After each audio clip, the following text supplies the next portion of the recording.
But no, forget all these problems that Joker touched upon. Let's have a better woke agenda. From movies to television shows to video games, people on the internet sure do like fighting about their favorite media. So today I wanted to break down the biggest arguments over entertainment on the World Wide Web in the past decade.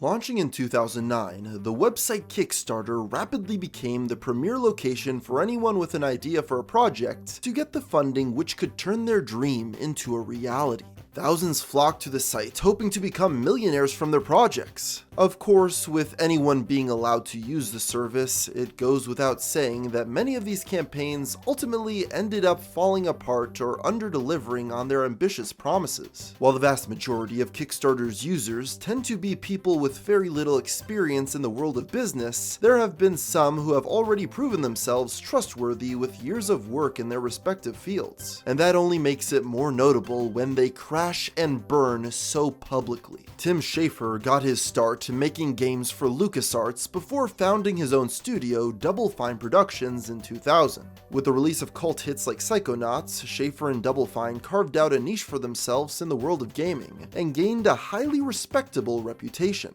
In February of 2012, the studio announced that their next game, tentatively titled Double Fine Adventure, would be entirely funded by fans on Kickstarter. They initially asked for $400,000, only 3/4 of which would be for actual development of the game. The remaining $100K would go towards a behind-the-scenes documentary showing the creation of Double Fine Adventure. The game itself wasn't meant to be anything too big. It was pitched as a simple point-and-click adventure in the vein of Schafer's earlier work, and development would take place over the course of just a few months. The goal of $400,000 was reached almost immediately upon the Kickstarter campaign's launch. In a mere 24 hours, Double Fine had received over $1 million in donations from eager fans who wanted to experience the studio's latest project. When the campaign eventually ended, it had earned over $3 million and was hailed as the most successful Kickstarter project at the time. Tim Schafer decided to celebrate this momentous achievement by posting a series of images jokingly depicting what they would be doing with all this money. These included blowing his nose with it, eating it, smoking it, and using it as toilet paper. With the money raised, funders sat back and waited for the game. However, perhaps they should have been skeptical from the beginning. The thing that very few people seemed to be pointing out at the time was that the Kickstarter video did not actually say what the game would be. There was no concept art, nor was there any hint about what the story might entail. The only thing that was known about Double Fine Adventure was the genre. This was because no work had been done on development prior to the launch of the campaign. It wasn't until after the money had been raised that Schafer began conceptualizing the plot. As work continued, Double Fine's ambitions grew immensely thanks to the huge budget they now had at their disposal. They began hiring A-list talent to voice act, including the likes of Jack Black and Elijah Wood. On top of that, a behind-the-scenes video revealed that Schafer had hired fellow indie game developer Phil Fish to DJ at a party in the Double Fine office. Eventually, it became clear that the game they were creating had ballooned far past the original idea, and their plans would have to change. In 2013, the team looked over their progress and realized that Double Fine Adventure, now renamed Broken Age, would not be fully completed for another 2 years. On top of that, they had exhausted almost all of their $3 million budget. Their options now were very limited. Turning to a publisher for help was out of the question, as Schafer felt that it went against the spirit of the project. They also couldn't ask their backers on Kickstarter for more money. Their solution was to split Broken Age into 2 parts, with the first installment releasing on Steam Early Access in January of 2014. While this decision caused quite a stir, with some accusing Double Fine of ripping off their supporters since they only originally wanted $400,000, Broken Age Act 1 ended up being a success. It received favorable review scores from both critics and gamers, and earned enough money to fund the completion of Act 2. The public finally got access to the full game later in 2015, and once again responded to it positively. Despite the mismanagement and turmoil behind the scenes, Tim Schafer was able to create a product of good enough quality that they escaped with their reputation relatively unscathed. But as we'll find out later today, the same can't be said for everyone who has tried to go down the crowdfunding route. SimCity is a franchise that has been around since the late 80s and is widely hailed for popularizing the simulation genre. The premise of the game is simple. Players must build and maintain their own cities from the ground up. Gamers fell in love with it, putting both the series and its developer, Maxis, on the map. Around 2013, the team began development on a new SimCity title. The people at Maxis wanted this installment in the series to be far more ambitious than anything that had come before, with the cities that players created feeling lived in and alive. By this point, the studio had been purchased by the infamous publisher Electronic Arts, who had just one request: the game must feature online multiplayer. Maxis had no objections to this, and were actually excited by the concept of players from all over the world connecting with other people's cities. However, ideas that sound good in theory do not always turn out well in practice. When the game launched, it quickly became apparent that EA's servers lacked the processing power to accommodate all the people trying to log on at the same time. Hundreds of players across the globe reported frequent instances of lag, long load times, and being booted from the server. This was such a problem because the game required being connected to the internet at all times to play. Maxis frantically worked to fix the problems, beefing up the servers so that they could handle the sheer volume of gamers trying to access them. Many wondered why they simply didn't shut off the multiplayer function to allow people to play offline. But the studio stuck to their guns, insisting that being online was necessary to the experience. However, many speculated that the real reason SimCity was always online was so that it would be more difficult to pirate, and just a year later they released an update that allowed people to access the game offline, so clearly it was not an impossibility. Maxis was able to fix some of the technical problems, but at that point it was too late. SimCity's player base was dwindling fast and the game's reputation had been thoroughly dragged through the mud. Maxis was shut down by EA in 2015, and the SimCity franchise has remained dormant ever since. Keiji Inafune began his career at the video game studio Capcom in the 1980s, lending his talents to such landmark projects as Street Fighter, and more notably for this story, Mega Man, as he created the original artwork for the character.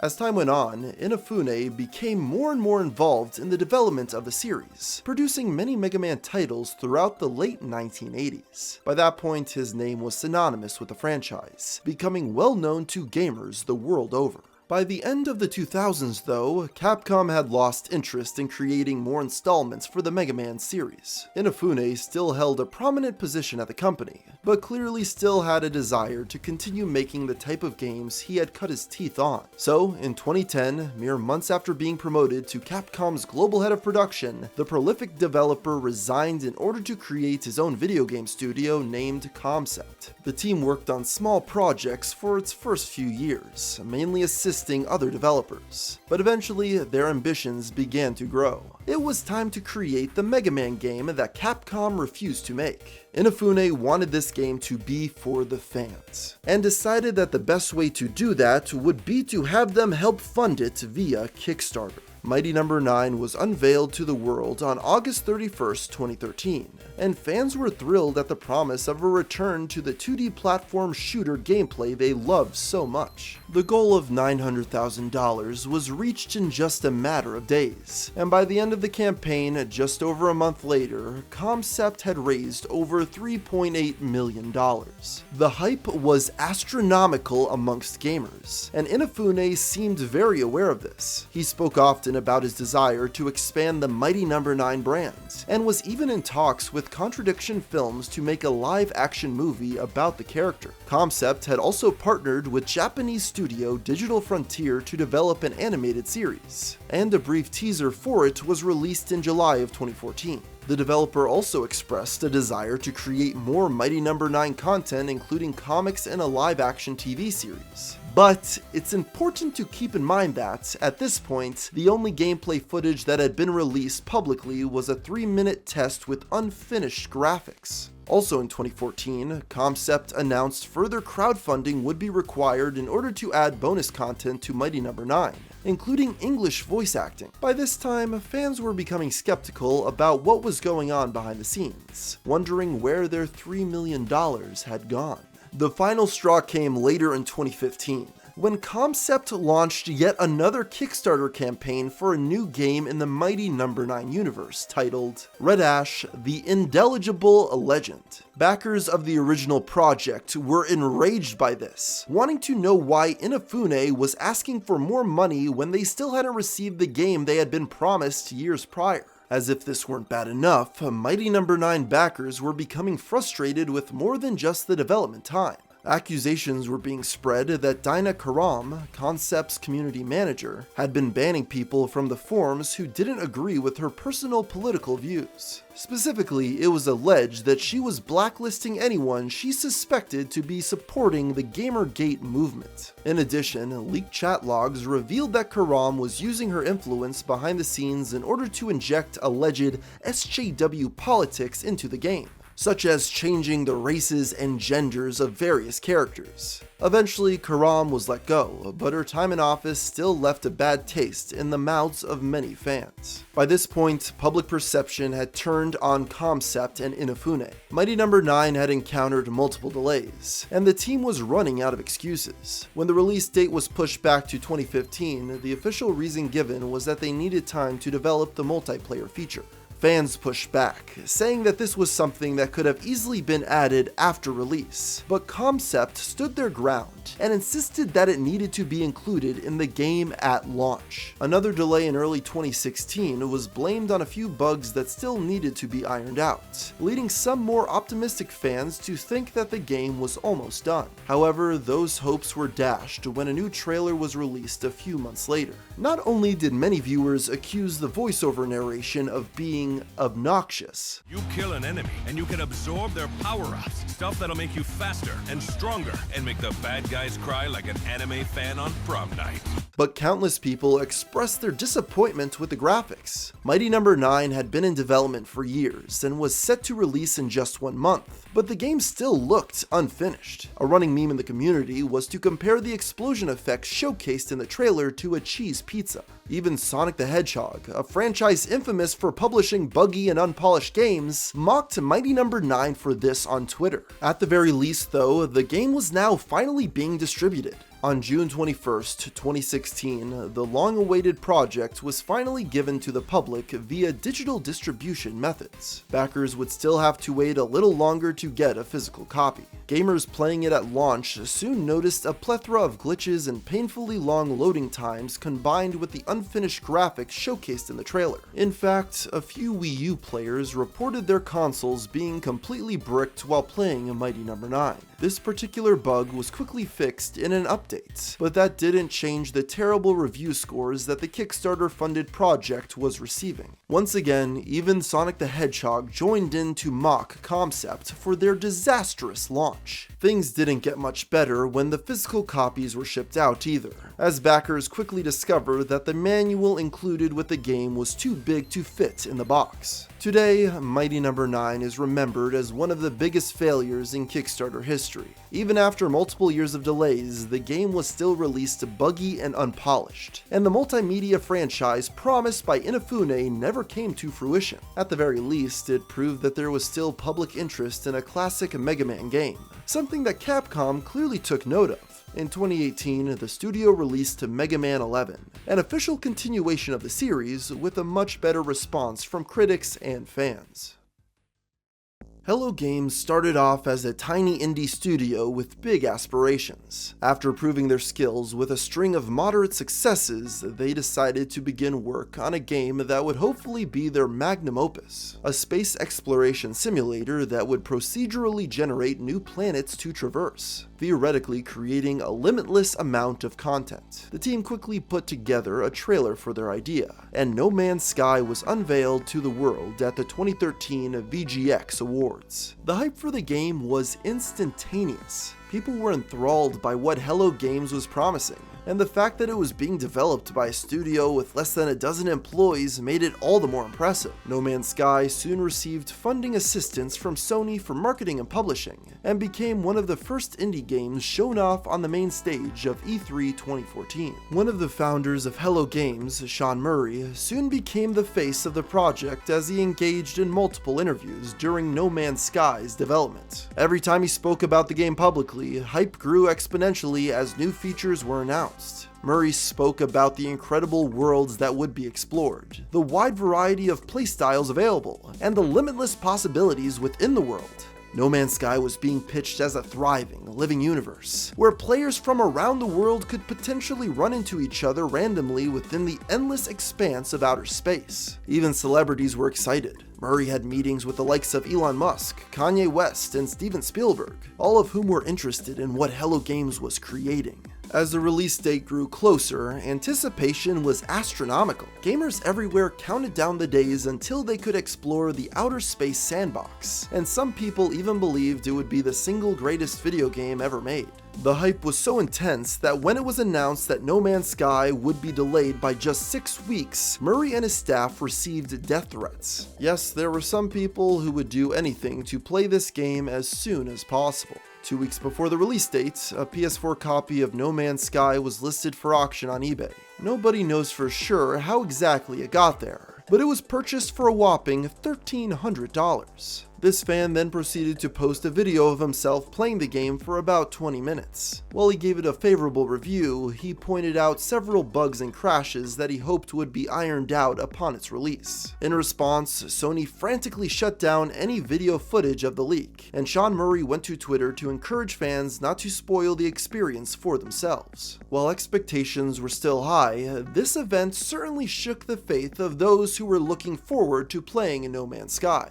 This was not helped by the fact that most media outlets did not receive review copies. Sony claimed that this was to maintain the mystery of the experience, but it is generally seen as a bad sign when a studio doesn't allow reviewers to be ready upon the release date. And when No Man's Sky finally hit store shelves on August 9, 2016, players were horrified to discover that some people's fears had been justified. Most people experienced a plethora of bugs and glitches, and many stated that this made the game unplayable. Not only that, but the majority of the features that Murray promised were nowhere to be seen. The game was nothing more than a very simple loop of traveling to a new planet, gathering materials, and then traveling to a different planet. As if that wasn't bad enough, the highly anticipated multiplayer feature was also nowhere to be seen. One of the main selling points for No Man's Sky was the ability to potentially run into other players at any point, but this was quickly proven not to actually be true, despite being listed on the box. To put it simply,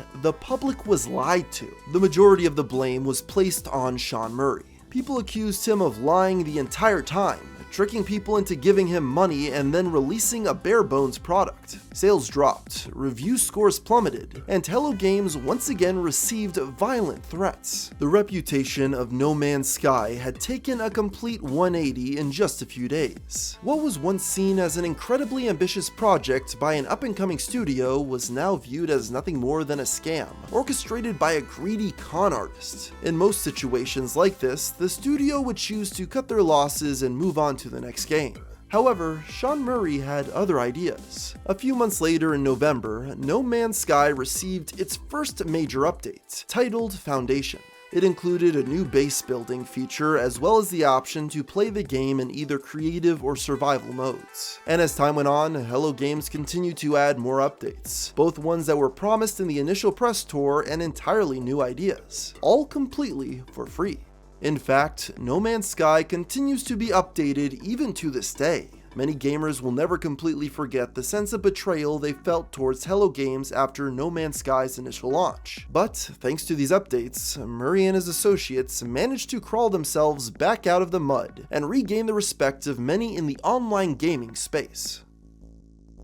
The Dead or Alive Xtreme series has always been fairly controversial. The franchise is a spin-off of the Dead or Alive fighting games, and features the entire female cast playing beach volleyball while wearing incredibly revealing swimsuits. With that description, it should come to no surprise that the series has faced accusations of sexism by certain audiences, particularly those in the West. In 2015, during the development of Dead or Alive Xtreme 3, it was announced by the developer, Team Ninja, that the game would not be released outside of Asia. When disappointed fans asked why the decision had been made, they released the following comment on their Facebook page. Do you know many issues happening in video game industry with regard to how to treat female in video game industry? We do not want to talk those things here, but certainly we have gone through it in the last year or two to come to our decision. Thank you.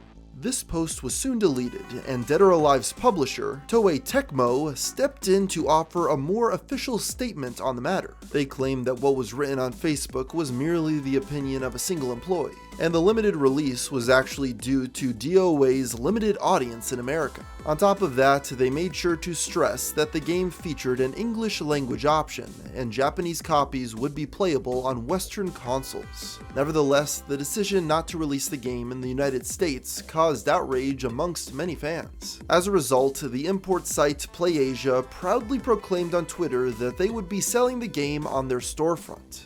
Hashtag DOAX3 will not be coming to the US due to hashtag SJW nonsense. However, we will have the English Asia version available here. This once again caused controversy as people accused PlayAsia of being sexist. But this soon faded, and Dead or Alive Xtreme 3 became the import site's best-selling game of all time. This would not be the last occasion Japanese developers would censor their products for American consumers. Fatal Frame, Maiden of Black Water, featured alternate swimsuit costumes for the main characters that were exclusive to the Asian version, and Devil May Cry 5 covered up scenes of nudity for their US release. Both of these instances caused a similar outcry to DOA, but it seems the American political landscape is not something Japanese developers want to mess with. The original Ghostbusters movie, which was released in 1984, is widely regarded by film scholars and general audiences alike as one of the greatest and most iconic comedies of its era. The film's groundbreaking special effects, catchy theme song, and effortless chemistry between the main cast turned the story about a group of scientists starting a ghost extermination business into a juggernaut of popular culture for years to come. A sequel was released in 1989, which, while still being a big hit at the box office, failed to live up to the quality of the first movie in the eyes of most fans. Many agreed that the success of Ghostbusters was lightning in a bottle, and the magic simply could not be replicated. Nevertheless, fans still held out hope for a third film in the franchise. Potential scripts for Ghostbusters 3, some of which even written by series co-star Dan Aykroyd, were passed around for years, but were rejected time and time again by director Ivan Reitman and star Bill Murray. But following the death of series co-star Harold Ramis in 2014, most fans gave up on the idea of ever seeing the Ghostbusters franchise on the big screen again. But in Hollywood, it's impossible to leave a money-making property alone. The executives at Sony Pictures decided that, if they couldn't get the old cast and crew back, they would have to hire a new one. In 2015, it was announced that the next Ghostbusters film would be a complete reboot of the franchise. Paul Feig, most famous for his 2011 comedy Bridesmaids, was set to direct, but the detail most people focused on were the new lead actors. The previously male cast had been replaced by an all-female one, consisting of comedic actors Kristen Wiig, Melissa McCarthy, Kate McKinnon, and Leslie Jones. Now, at this point in time, it was hardly a novel concept for studios to change the gender or race of established characters. But even then, nobody could have predicted the explosion of outrage this announcement would ignite. Ghostbusters fans, who had waited for so long to see their favorite actors return to their iconic roles, had just had their dreams ripped away in an instant. This reboot became so widely talked about that even the Republican presidential nominee Donald Trump went to the internet to discuss his thoughts on the matter. They're remaking Indiana Jones without Harrison Ford. You can't do that. And now they're making Ghostbusters with only women. What's going on? Yes, this was shaping up to be an incredibly controversial movie before even a single frame of it had made it to the public. Sony evidently had a great deal of confidence in the production though. as they soon created Ghost Corps Inc., a subdivision production company which was to handle the creation of all future films in the Ghostbusters franchise. When Sony finally released a trailer in March of 2016, it did nothing to dispel audiences' unhappiness towards the film though. In fact, it was so controversial that it immediately achieved a near 50-50 ratio, with 12,000 likes and 13,800 dislikes. Just a few months later, it became the worst-rated movie trailer in YouTube's history, reaching over 1 million thumbs down. Following the backlash, Sony entered damage control mode in order to try to salvage the reputation of the reboot. Speculations emerged that the studio was deleting negative comments posted below the trailer, which some people were even able to demonstrate in real time. As the infamy of Ghostbusters continued to grow, many big media outlets decided to rush to Sony's defense. The primary talking point quickly became that everyone who disliked the trailer was a misogynistic man-child nerd. For the next few months, a stream of articles were published lambasting those who were not excited for the upcoming reboot. They all repeated the same talking points about how the backlash was completely overblown and the only reason anybody may have disliked the trailer was because they hated women. On May 17th, the YouTuber James Rolfe, best known for his character, the Angry Video Game Nerd, posted a video saying that he would not be making a review of the Ghostbusters reboot when it was released, essentially turning him into the poster child for an angry man-baby Ghostbusters fan in the eye of many journalists. So instead of doing what everybody else is going to do, go see the movie and then talk about how bad it is, I'm going to do something different, something unheard of. I'm not going to see it. Wow, what a novel concept, right? If you already know you're going to hate it, why give them your money? One of the higher profile people to join in was comedian Patton Oswalt, who went to Twitter and mocked the internet critic. This response provoked hordes of angry Ghostbusters fans to descend upon the actor, who were up in arms about his flippant response to Rolfe's video. Some of these people chose to make things personal. They photoshopped pictures of Oswalt's late wife, who had passed away only a month prior, onto the face of Slimer, with others asking if she was playing a ghost in the movie. Even the cast of the film got in on the action, joking in interviews about how detractors of their upcoming film were all neckbeards living in their mother's basements. Even the cast of the original movie came to the defense of the reboot. Bill Murray, who had famously been the main reason as to why there had never been a Ghostbusters 3, expressed his confidence in the actresses who had taken his place. Why was this idea appealing to you? It was only because I knew these girls were funny. Many people were skeptical of his reasoning here, as a leaked email from the head of Sony's legal department in 2014 showed that the studio had considered aggressive litigation against the actor in the past if he refused to play ball on future Ghostbusters projects. With all the discourse surrounding it, one might have expected the reboot to become the biggest movie of the summer, with half the audience going to experience what they expected to be a train wreck and the other half going to support the women who had been targeted by trolls. However, upon its release, Ghostbusters only managed to rake in $229 million worldwide, not even reaching the $300 million that Sony had previously stated they would need to break even. Critics of the film lambasted its bland special effects, drawn-out scenes of improvised comedy, and overly saturated colors. Once it became clear that Ghostbusters 2016 would not become the cinematic universe starter Sony had hoped it would be, a few members of the cast from the original movie began speaking out on their thoughts as to where the studio went wrong. Dan Aykroyd placed blame on the director Paul Feig for not taking his advice on filming important scenes, and thus costing the studio millions in reshoots when it became clear that those shots were necessary for the plot. It's too bad. The director, he spent too much on it, and he didn't shoot scenes we suggested to him. Several scenes that were going to be needed, and he said, no, we don't need them. And then we tested the movie, and they needed them, and he had to go back, and about 30 to 40 million in reshoots, so yeah. Wow. So he will not be back on the Sony line anytime soon.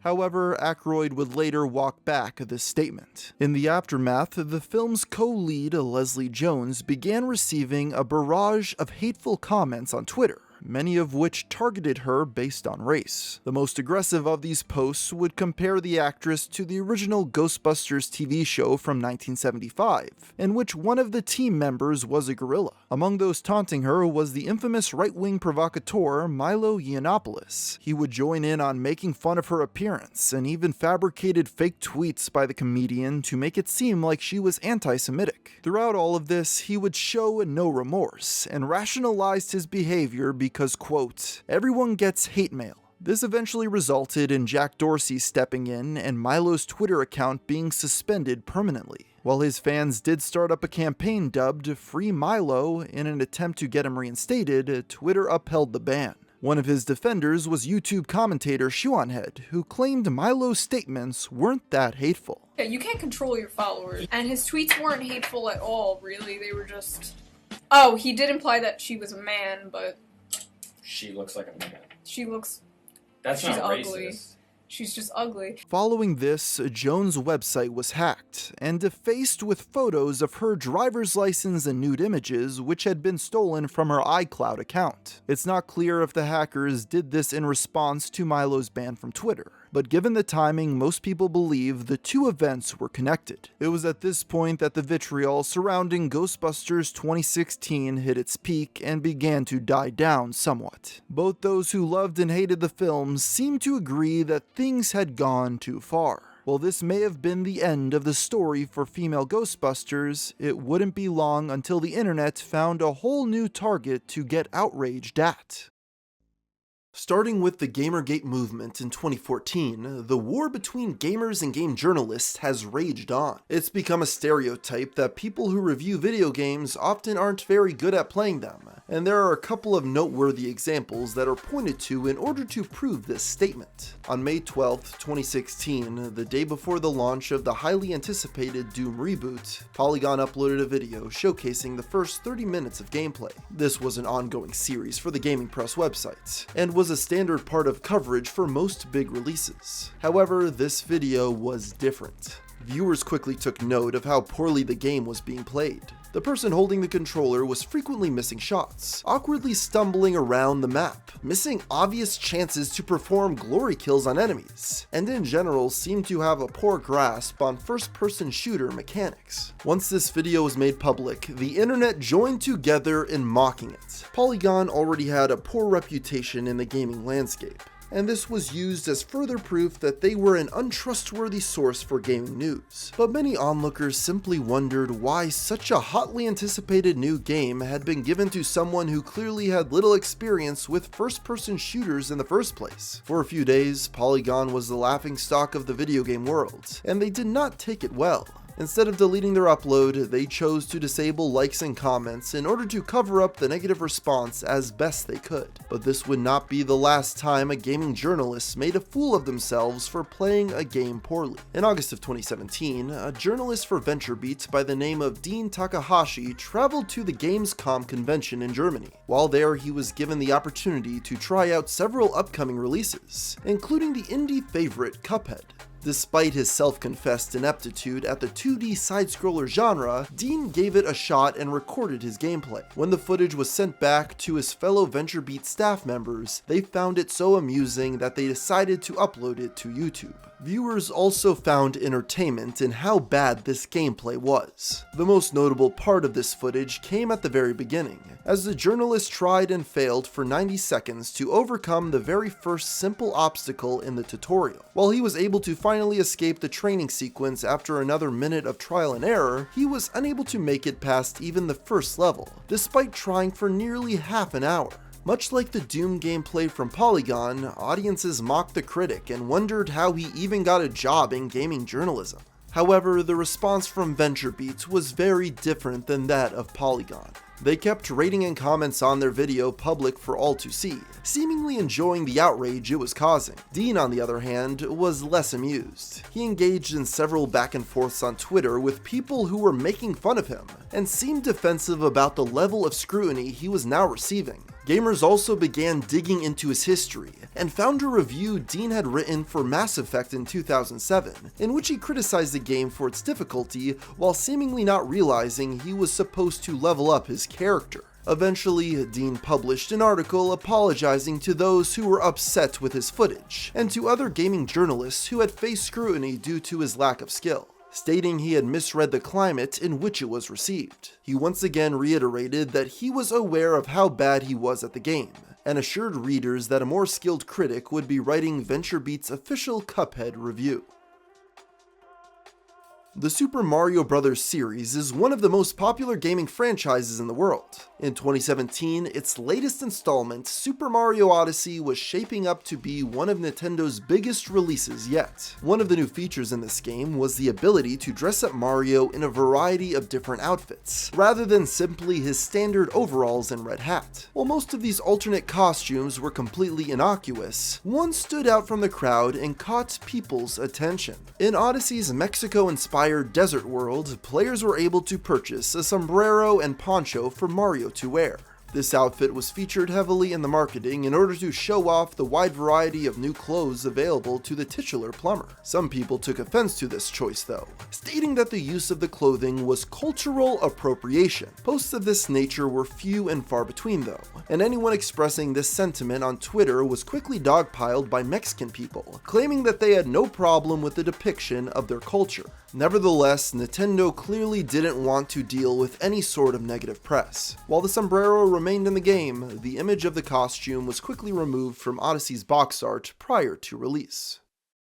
Bill Nye taught a generation of children to love science with his 1990s television show, Bill Nye the Science Guy. Over time, he used the nostalgic love millennials had for him in order to springboard into more mainstream popularity, creating even more projects to spread scientific education. In 2017, he returned with a new program on Netflix titled Bill Nye Saves the World. Many on sites like Reddit were excited to watch the show with their children who were the same age as them when they had watched him in the 90s. But as the show premiered, many began to turn on the once loved science man. For the most part, this show was relatively unassuming. That is, except for one episode, which would stand out from the rest as being particularly despised. Season 1, Episode 9, titled The Sexual Spectrum, discussed modern understandings of sex, sexuality, and gender. Nye's frank assertion that all these things existed on a spectrum and that the current labels used by society were inaccurate rubbed many people the wrong way.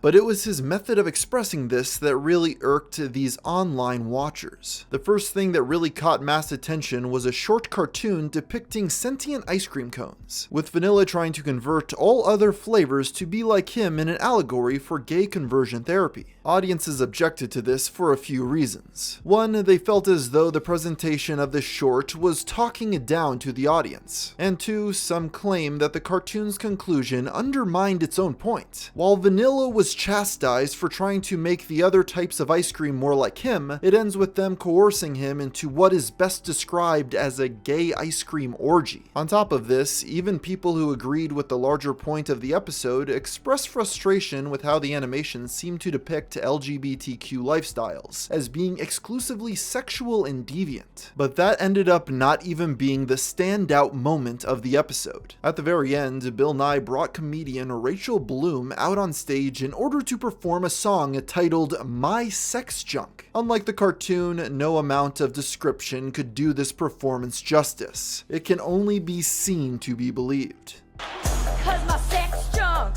is so much more than either.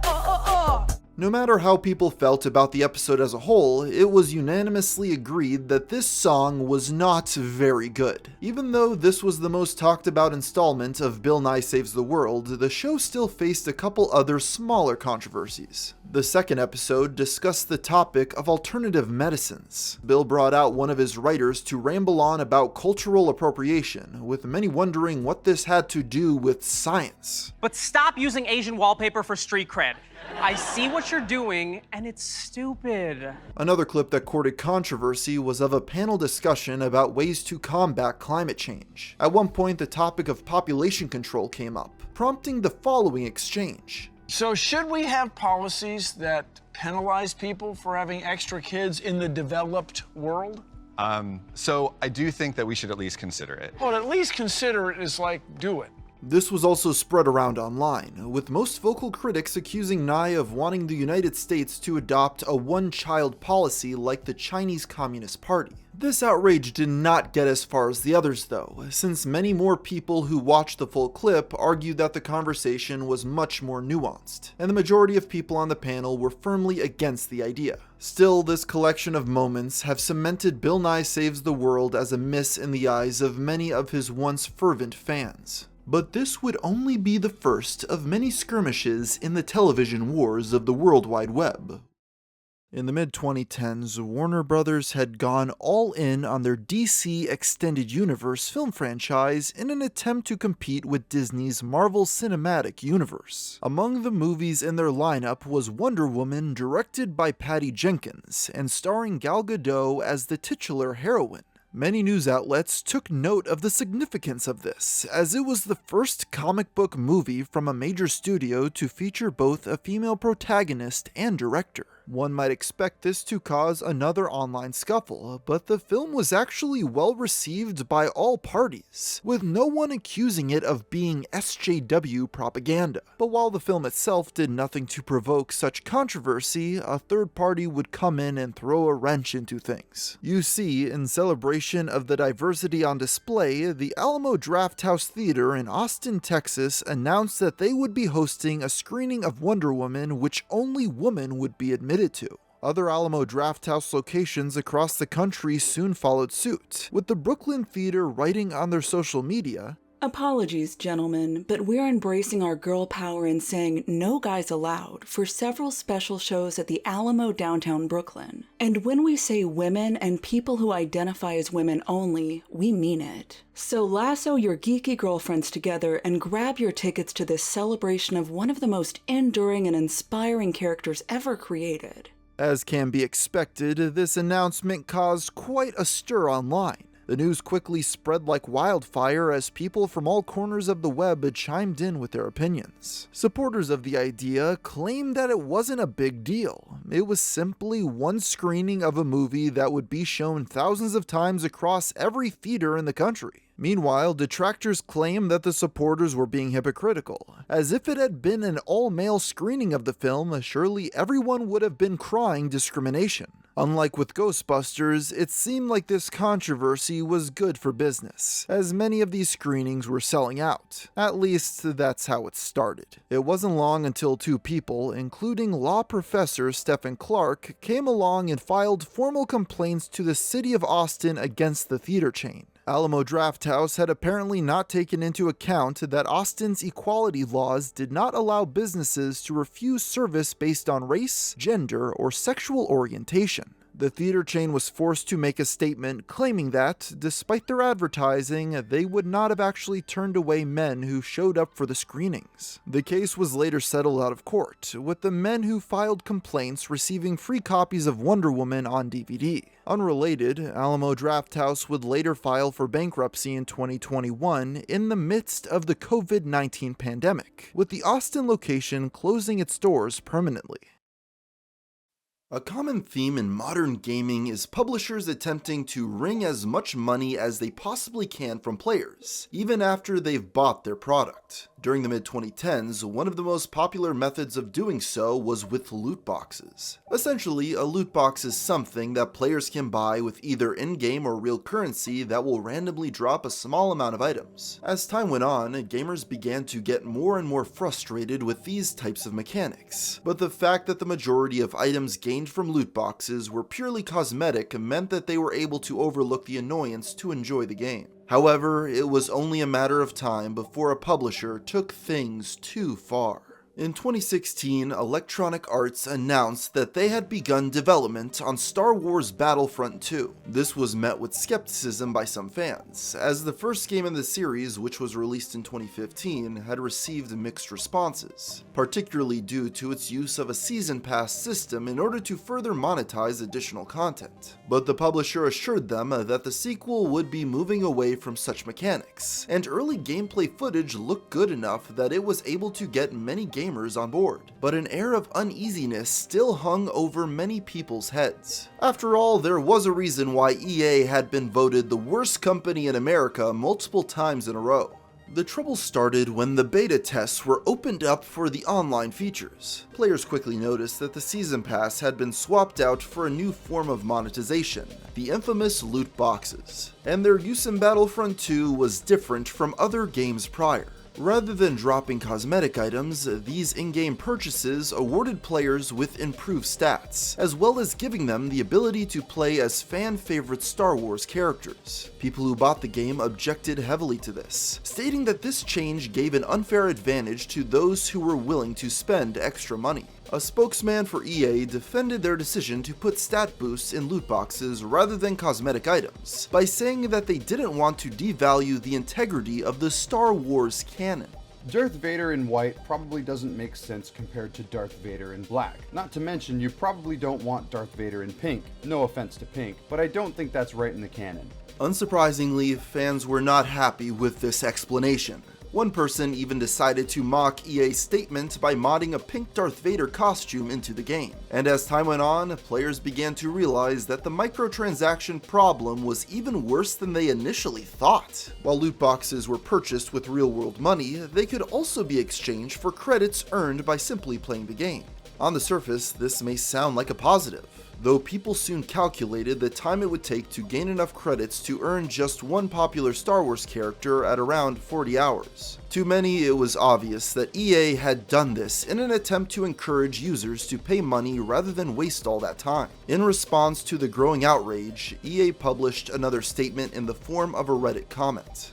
The intent is to provide players with a sense of pride and accomplishment for unlocking different heroes. Once again, this attempt to calm things down only resulted in more backlash. In fact, this comment soon became the most downvoted post in Reddit history, and the phrase pride and accomplishment was widely used to mock EA and other greedy video game publishers for years to come. That being said, some crafty gamers were able to find a way to cheat the system. What must be understood is that earning credits in Star Wars Battlefront 2 was not linked to a player's skill, but rather how much time they spent in online matches. The only catch is that they must remain active. If they were to stand still for too long, they would be booted from the server and receive no credits. As you can imagine, players were able to cheat the system by simply wrapping a rubber band around their controller, causing their character to run around in circles infinitely. This became a somewhat widespread method of earning credits fast, frustrating those who genuinely wanted to play the game. Eventually, the day before the official release, EA finally folded and removed microtransactions from the game entirely. While the studio said that this was due to the fan response and that they would be reincorporating the feature later, many players were dubious of that claim.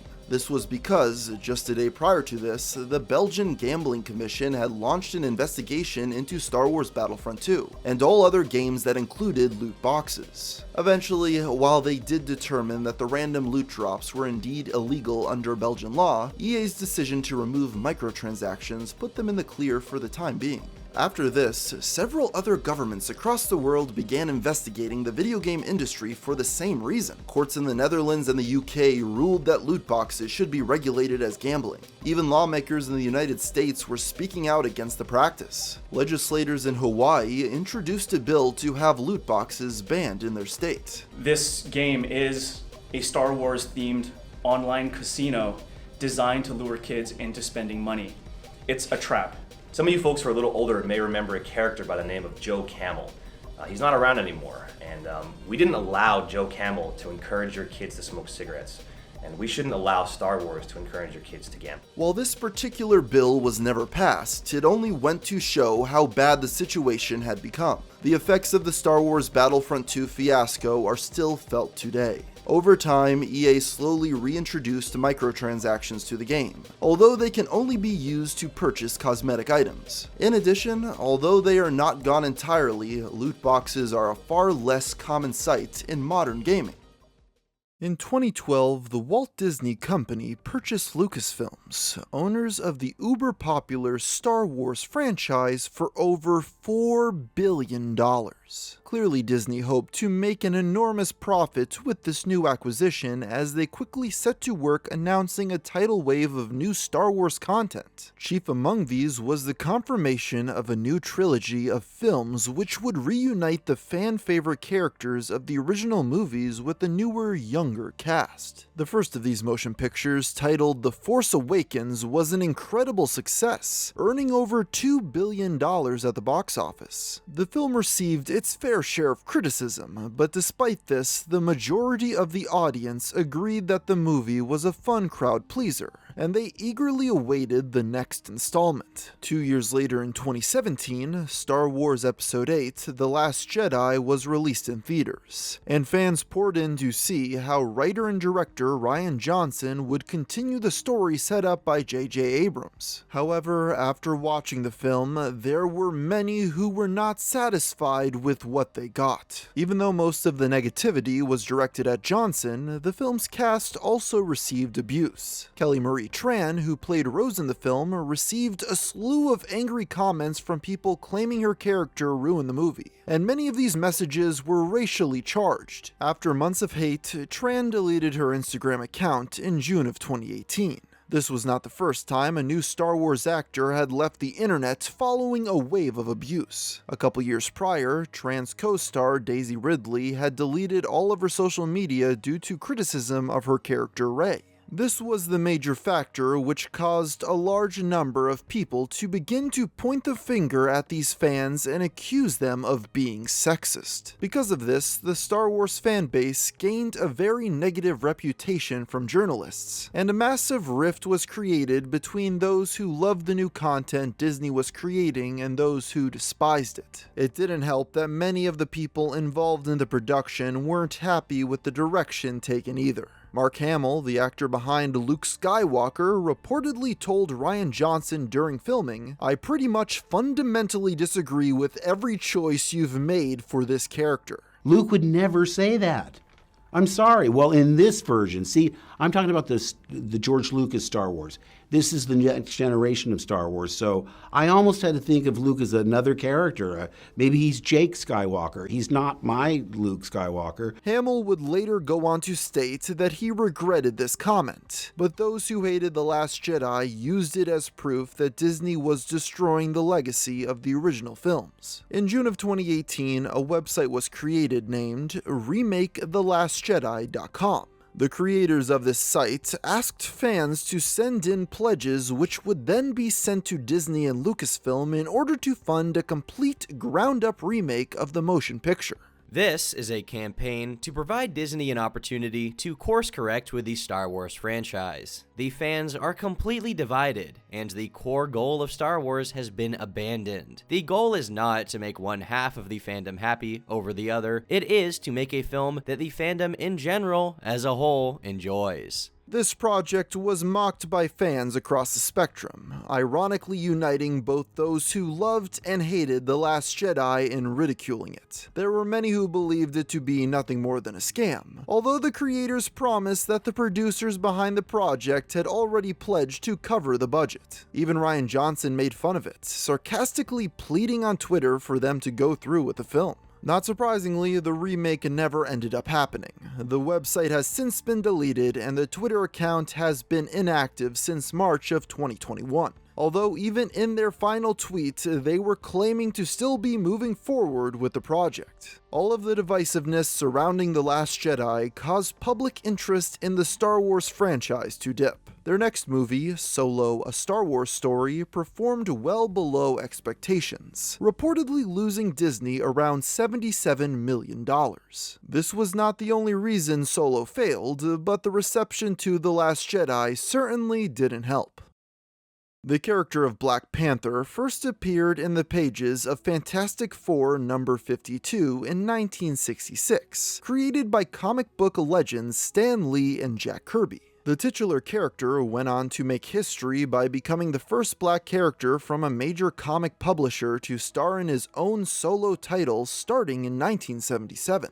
Given Black Panther's relevance to the legacy of diversity at Marvel Comics, for years fans hotly anticipated the day he would receive his own feature film. Following the character's big screen debut in Captain America Civil War in 2016, plans for a solo Black Panther movie were quickly set into motion over at Marvel Studios. Continuing in the legacy of the comics it was based on, Black Panther made history as the first big-budget comic book movie with both a black director and a predominantly black cast. As audiences purchased their tickets and crowded into theaters in February of 2018, there were some online who claimed white people should not see the film on opening weekend, as it was an experience only for African Americans. In response, trolls saw an opportunity to stir up panic at their expense. They went to Twitter and began posting pictures of injured individuals, usually white women, and claimed that they had been attacked by black people while going to see Black Panther, with the reason for the beating being that this was their movie.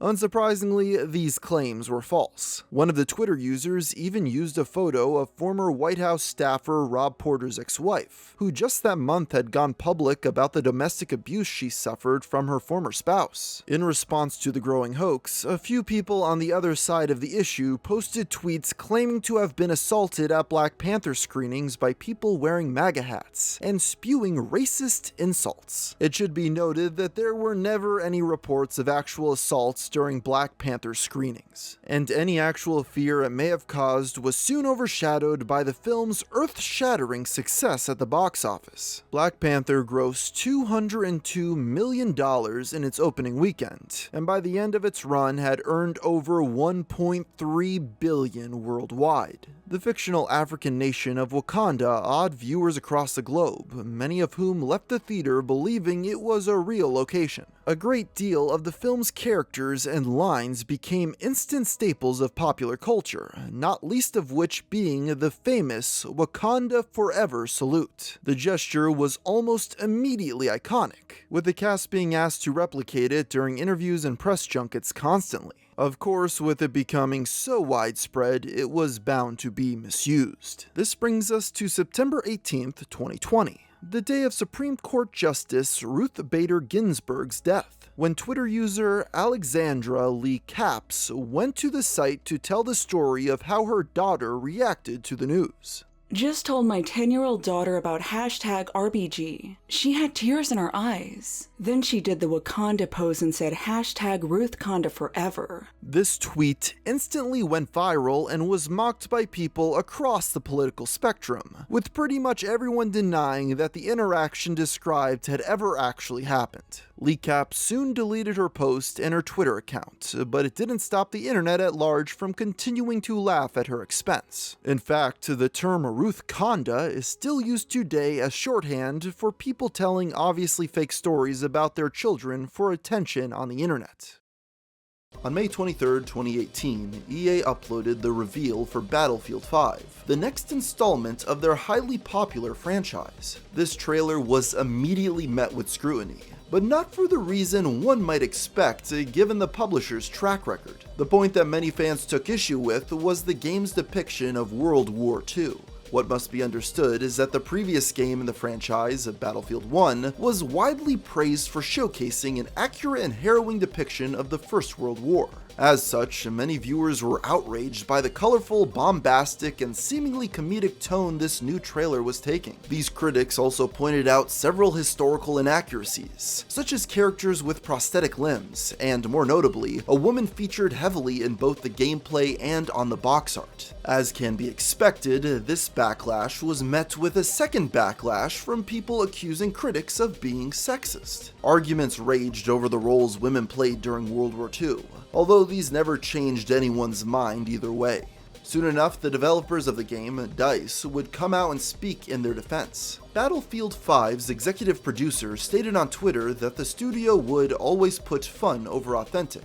Alex Kurtz, a design director at DICE, took things a step further in a comment posted on Reddit. I knew this was going to be a fight when I pushed for female soldiers in Battlefield. I have a daughter, and I don't want to ever have to answer her question of, why can't I make a character that looks like me with, because you're a girl? I fundamentally feel to my core that this is the right way, and I will find myself on the right side of history. While these statements were widely praised by defenders of the game, detractors simply accused the developers of talking down to their audience. Even so, Battlefield 5 eventually released with the female character starring on the box art, and was met with largely favorable reviews, but fell below expectations in terms of sales numbers. While EA did cite the game's marketing as one of the factors for this, the failure was more so blamed on the lack of focus on multiplayer. Another reason given for Battlefield 5's underperformance was a greater degree of competition, as World War II had become an increasingly popular setting for first-person shooter games in the late 2010s. In response to this growing trend, the YouTube channel Extra Credits uploaded a video expressing their concerns.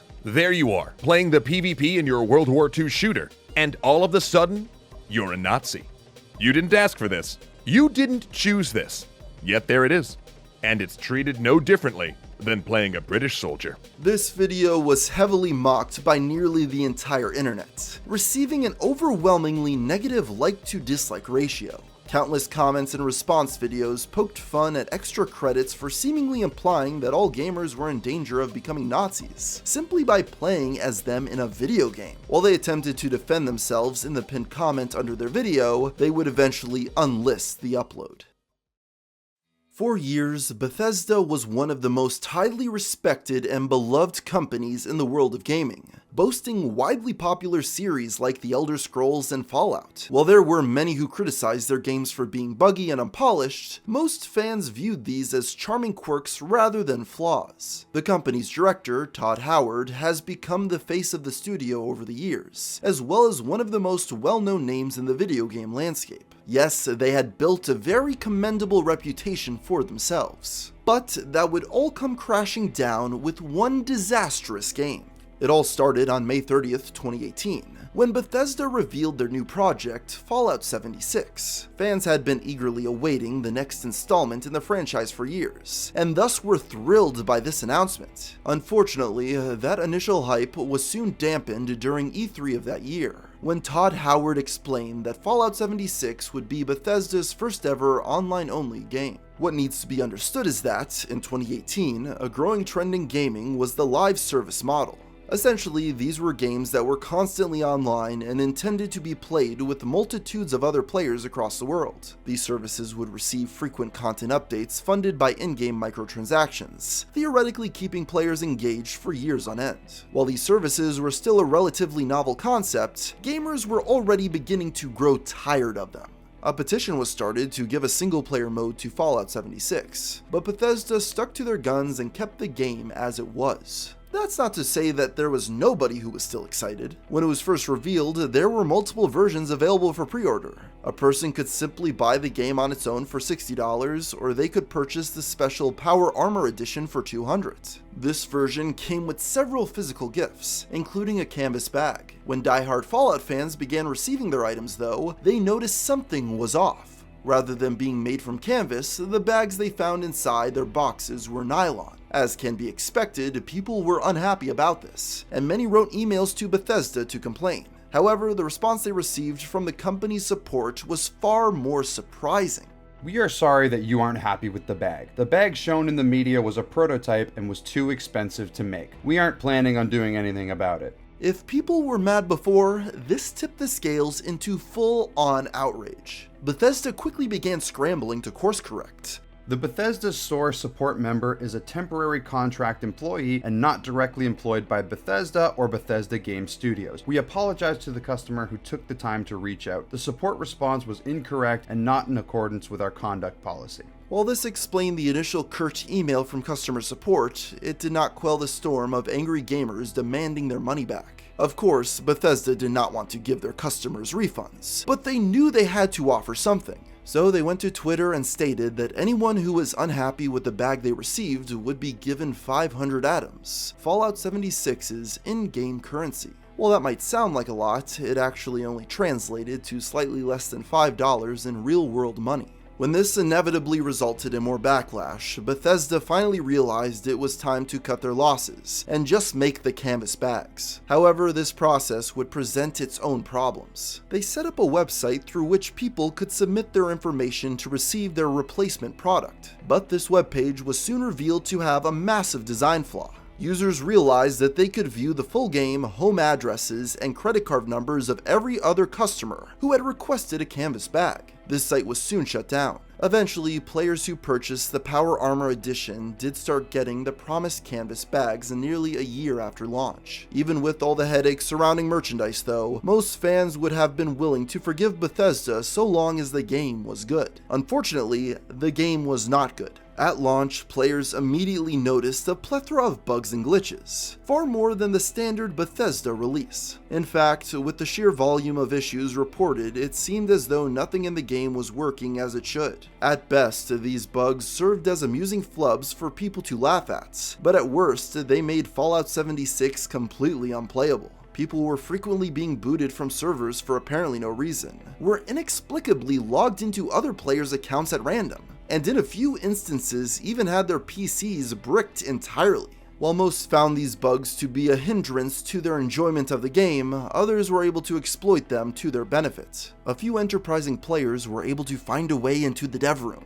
a normally inaccessible area only meant for use by Fallout 76's developers, which contained every single item in the game. These hijackers proceeded to steal valuable loot from the room and sell them to other players. Of course, Bethesda could not allow this to continue and destroy the already tarnished integrity of their product. But no matter what they tried, they could not figure out how the dev room was being accessed. It got so bad that they began banning players for simply having rare items, even if they had earned them legitimately. Eventually, they became so desperate that they sent emails to banned players promising to reinstate their accounts if they simply explained how they were able to get into the dev room. This strategy ultimately proved unsuccessful. As all of this was happening and the word continued to spread about Fallout 76's poor quality, sales dropped dramatically. The price was lowered multiple times in a matter of months, and some retailers simply chose to give it away for free. Even the microtransactions were unable to make up for the low sales figures with the black market of stolen goods from the dev room. While Bethesda continues updating the game with new content, it has not fixed Fallout 76's reputation as one of the worst received video games of all time.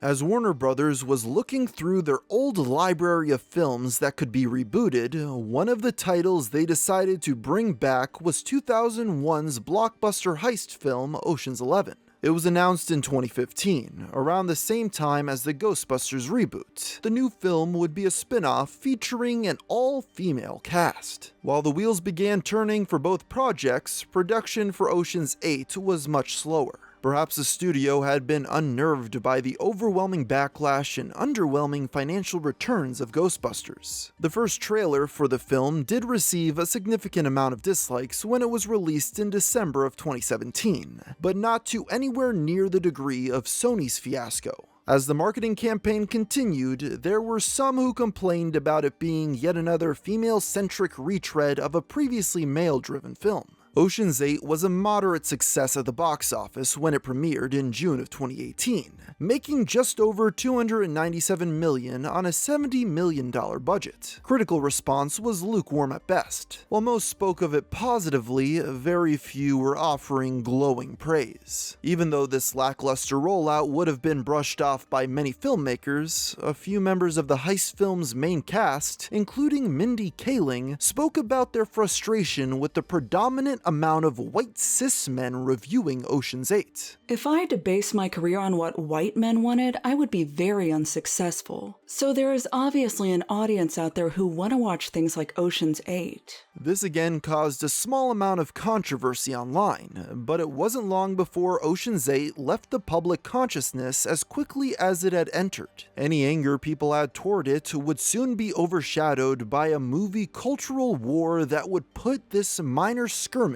to shame. In December of 2018, Disney released the trailer for Captain Marvel, the first MCU film to feature a woman in the lead role. People had mixed opinions on the character of Captain Marvel long before her movie was ever announced. After being debuted in the comics in 2012, she had become one of the prime examples used by those who disliked Marvel's increasing push for diversity in the 2010s. On the other hand though, there was also a large contingent of fans who loved the character. Needless to say, there was a lot of buzz surrounding the movie for various reasons. It didn't help that the first trailer seemed to put special emphasis on the gender of the title character, adding fuel to the fire in the detractors' case against the film. And most of this ire was focused on Captain Marvel's star, Brie Larson. This drama began back in June of 2018 during Larson's speech at the Women in Film Awards. She spoke about the recent critical failure of A Wrinkle in Time and her frustration about the lack of diversity amongst reviewers.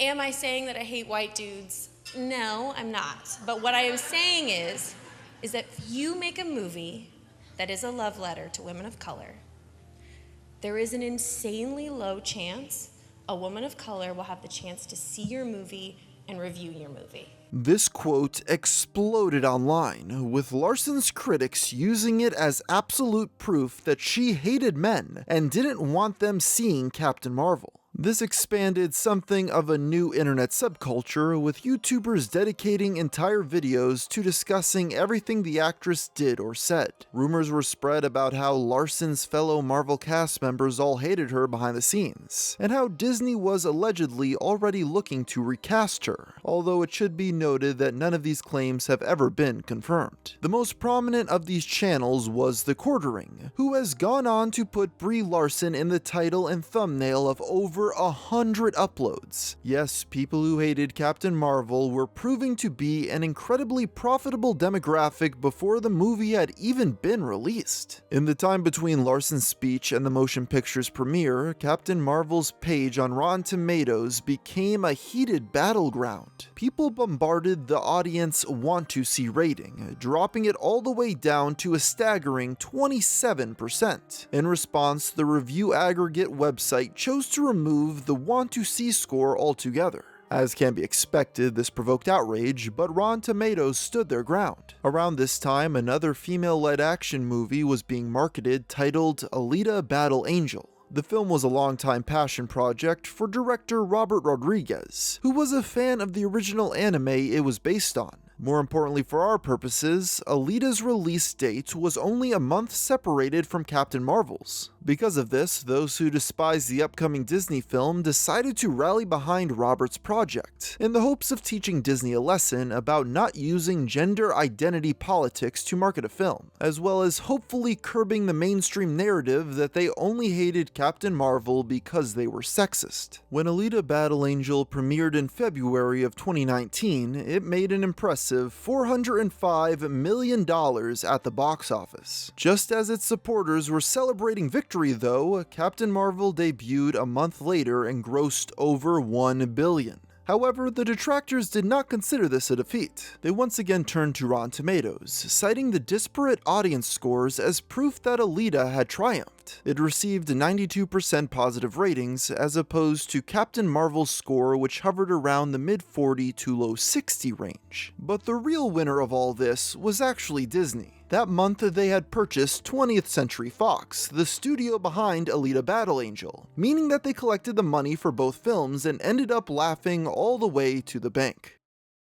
Doctor Who is one of the longest-running British television shows of all time, premiering in 1963. Part of the secret to the program's longevity is that the main character, the Doctor, can be recast anytime the current actor wishes to step down from the role. As of writing, there have been 15 different actors to play the famous Time Lord across Doctor Who's 60-year legacy. And in that long history, the majority of them have been men, aside from a brief 1999 parody special. Fast forward to 2017, when Peter Capaldi's era of the 12th Doctor was coming to an end, and fans eagerly waited to find out who was to become his successor. In July of that year, a short promo aired on the BBC in order to answer this riddle, as a mysterious hooded figure walked through the woods towards the Doctor's iconic vehicle, the TARDIS. At the end, the person was revealed to be actress Jodie Whittaker, confirming her to be the first woman ever officially cast as the Doctor. While most fans knew that this day was inevitable, that did not stop the deluge of outrage from pouring in from those accusing the show of going woke. The fury was only worsened when the Doctor's new companions were cast, with 2 of the 3 new characters being people of color.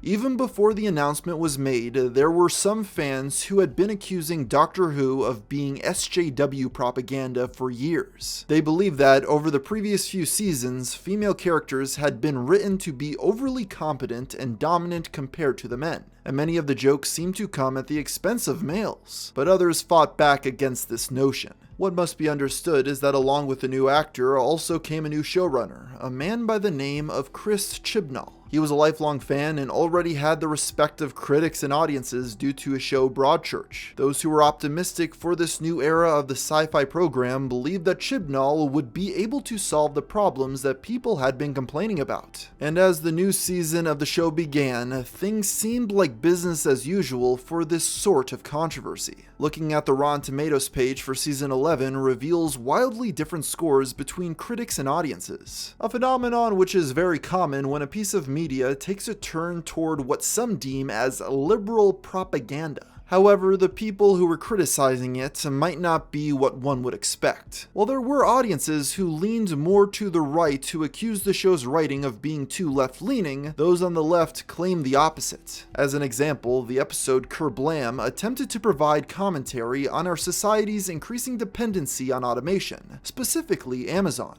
Not only did the story feature employees of the fictional Kerblam company talking about their inability to visit their loved ones for months at a time due to how much they have to work, but the episode's main villain had the goal of fighting for workers' rights. Plots like this drew the ire of both sides of the political spectrum, while those on the right accused it of being far too overt with its messaging, those on the left accused it of not going far enough and seeming to promote the very thing it was trying to critique. Despite the complaints though, ratings for Doctor Who remain strong, with the premiere being the highest viewed episode for a new Doctor in the show's history. Still, the people behind the scenes knew that they were in danger of losing their longtime fans if they maintained this trajectory, and Chris Chibnall had an idea of how to spice things up. Long before Jodie Whittaker had been hired, Chibnall had been formulating a plot twist that would shake the Doctor Who universe to its core. At the end of season 12, it was revealed that the Doctor was not actually a Time Lord and was in fact a godlike being from another dimension called the Timeless Child, effectively rewriting in nearly 60 years of lore. If casting a woman in the lead role had divided the Doctor Who fanbase, this twist reunited them in anger. No matter how people felt about Jodie Whittaker's performance, very few were actively defending this decision by the writers. Immediately, there were calls to retcon it, with the vocal section of viewers saying it outright ruined the show. While Chibnall himself knew the twist would be controversial and had no plans of undoing it, executives at the BBC were clearly becoming concerned by the growing backlash against one of their previously most popular programs. The following season 13 saw a shortened episode count. Despite Chris's promise that the Timeless Child twist would open up vast amounts of story potential, it ended up receiving minimal focus in the plot and was not expanded upon in any meaningful way. To many fans, this seemed like a desperate attempt at a course correction by the show in order to fix the previous desperate attempt at a course correction. Audiences were quickly growing tired of the series' directionless nature, with Whittaker's final episodes being some of the least watched in Doctor Who history. It was clear that the whole ordeal was an embarrassment that the British television network wanted viewers to forget about as quickly as possible. In a turn of events, they brought back David Tennant and the previous showrunner to revive interest in the sci-fi show, with the first Black Doctor following shortly thereafter.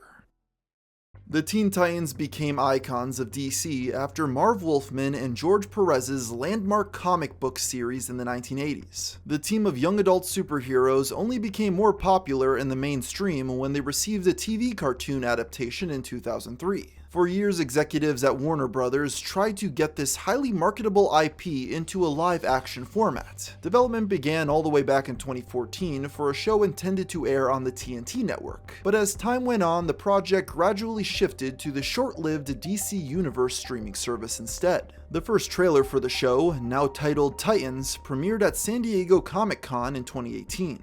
Fans of the old comics and cartoon were immediately put off by the dark and violent tone this show seemed to be taking, which was a vast departure from the bright and colorful adventures the Teen Titans were normally known for. One moment in particular stood out to these viewers as particularly egregious. After a fight scene in which the character Robin brutally takes down a group of thugs, he says the infamous line, Most audiences seem to agree that this made Titans seem like it was trying too hard to be edgy in order to separate itself from its more child-friendly contemporary cartoon Teen Titans Go, and the line was widely mocked online. Jeff Jones, one of the show's executive producers, soon stepped forward in order to provide damage control as the clip quickly spiraled into a meme. The trailer shows a piece of the tone of the show. The show's not all that, but it does make you go, why is he saying f Batman? It's about all these lost characters finding one another, and they're all struggling with something, and Robin is clearly struggling with his past with Batman, and we'll learn a lot more about it and what that is and why he is the way he is. Unsurprisingly, this did little to change the public's perception of what they saw. And this would not be the only aspect of Titans that people took issue with in the lead up to its premiere. Even before the trailer first dropped, fans got a chance to see a first look at another long-standing Teen Titans member, Starfire, when a photo from the set was leaked online. There were some who were upset by the character's skin color. While Starfire is traditionally presented as an orange-skinned alien in other incarnations, the actress appeared to not be wearing any makeup in this photo. Others took issue with the clothes she was wearing, with some saying they made her look like a streetwalker. Of course, there were people who spoke up in the show's defense, accusing all critics of simply being sexist and racist. They argued that Starfire had never been modestly dressed in any version of the comics or even the cartoon for children,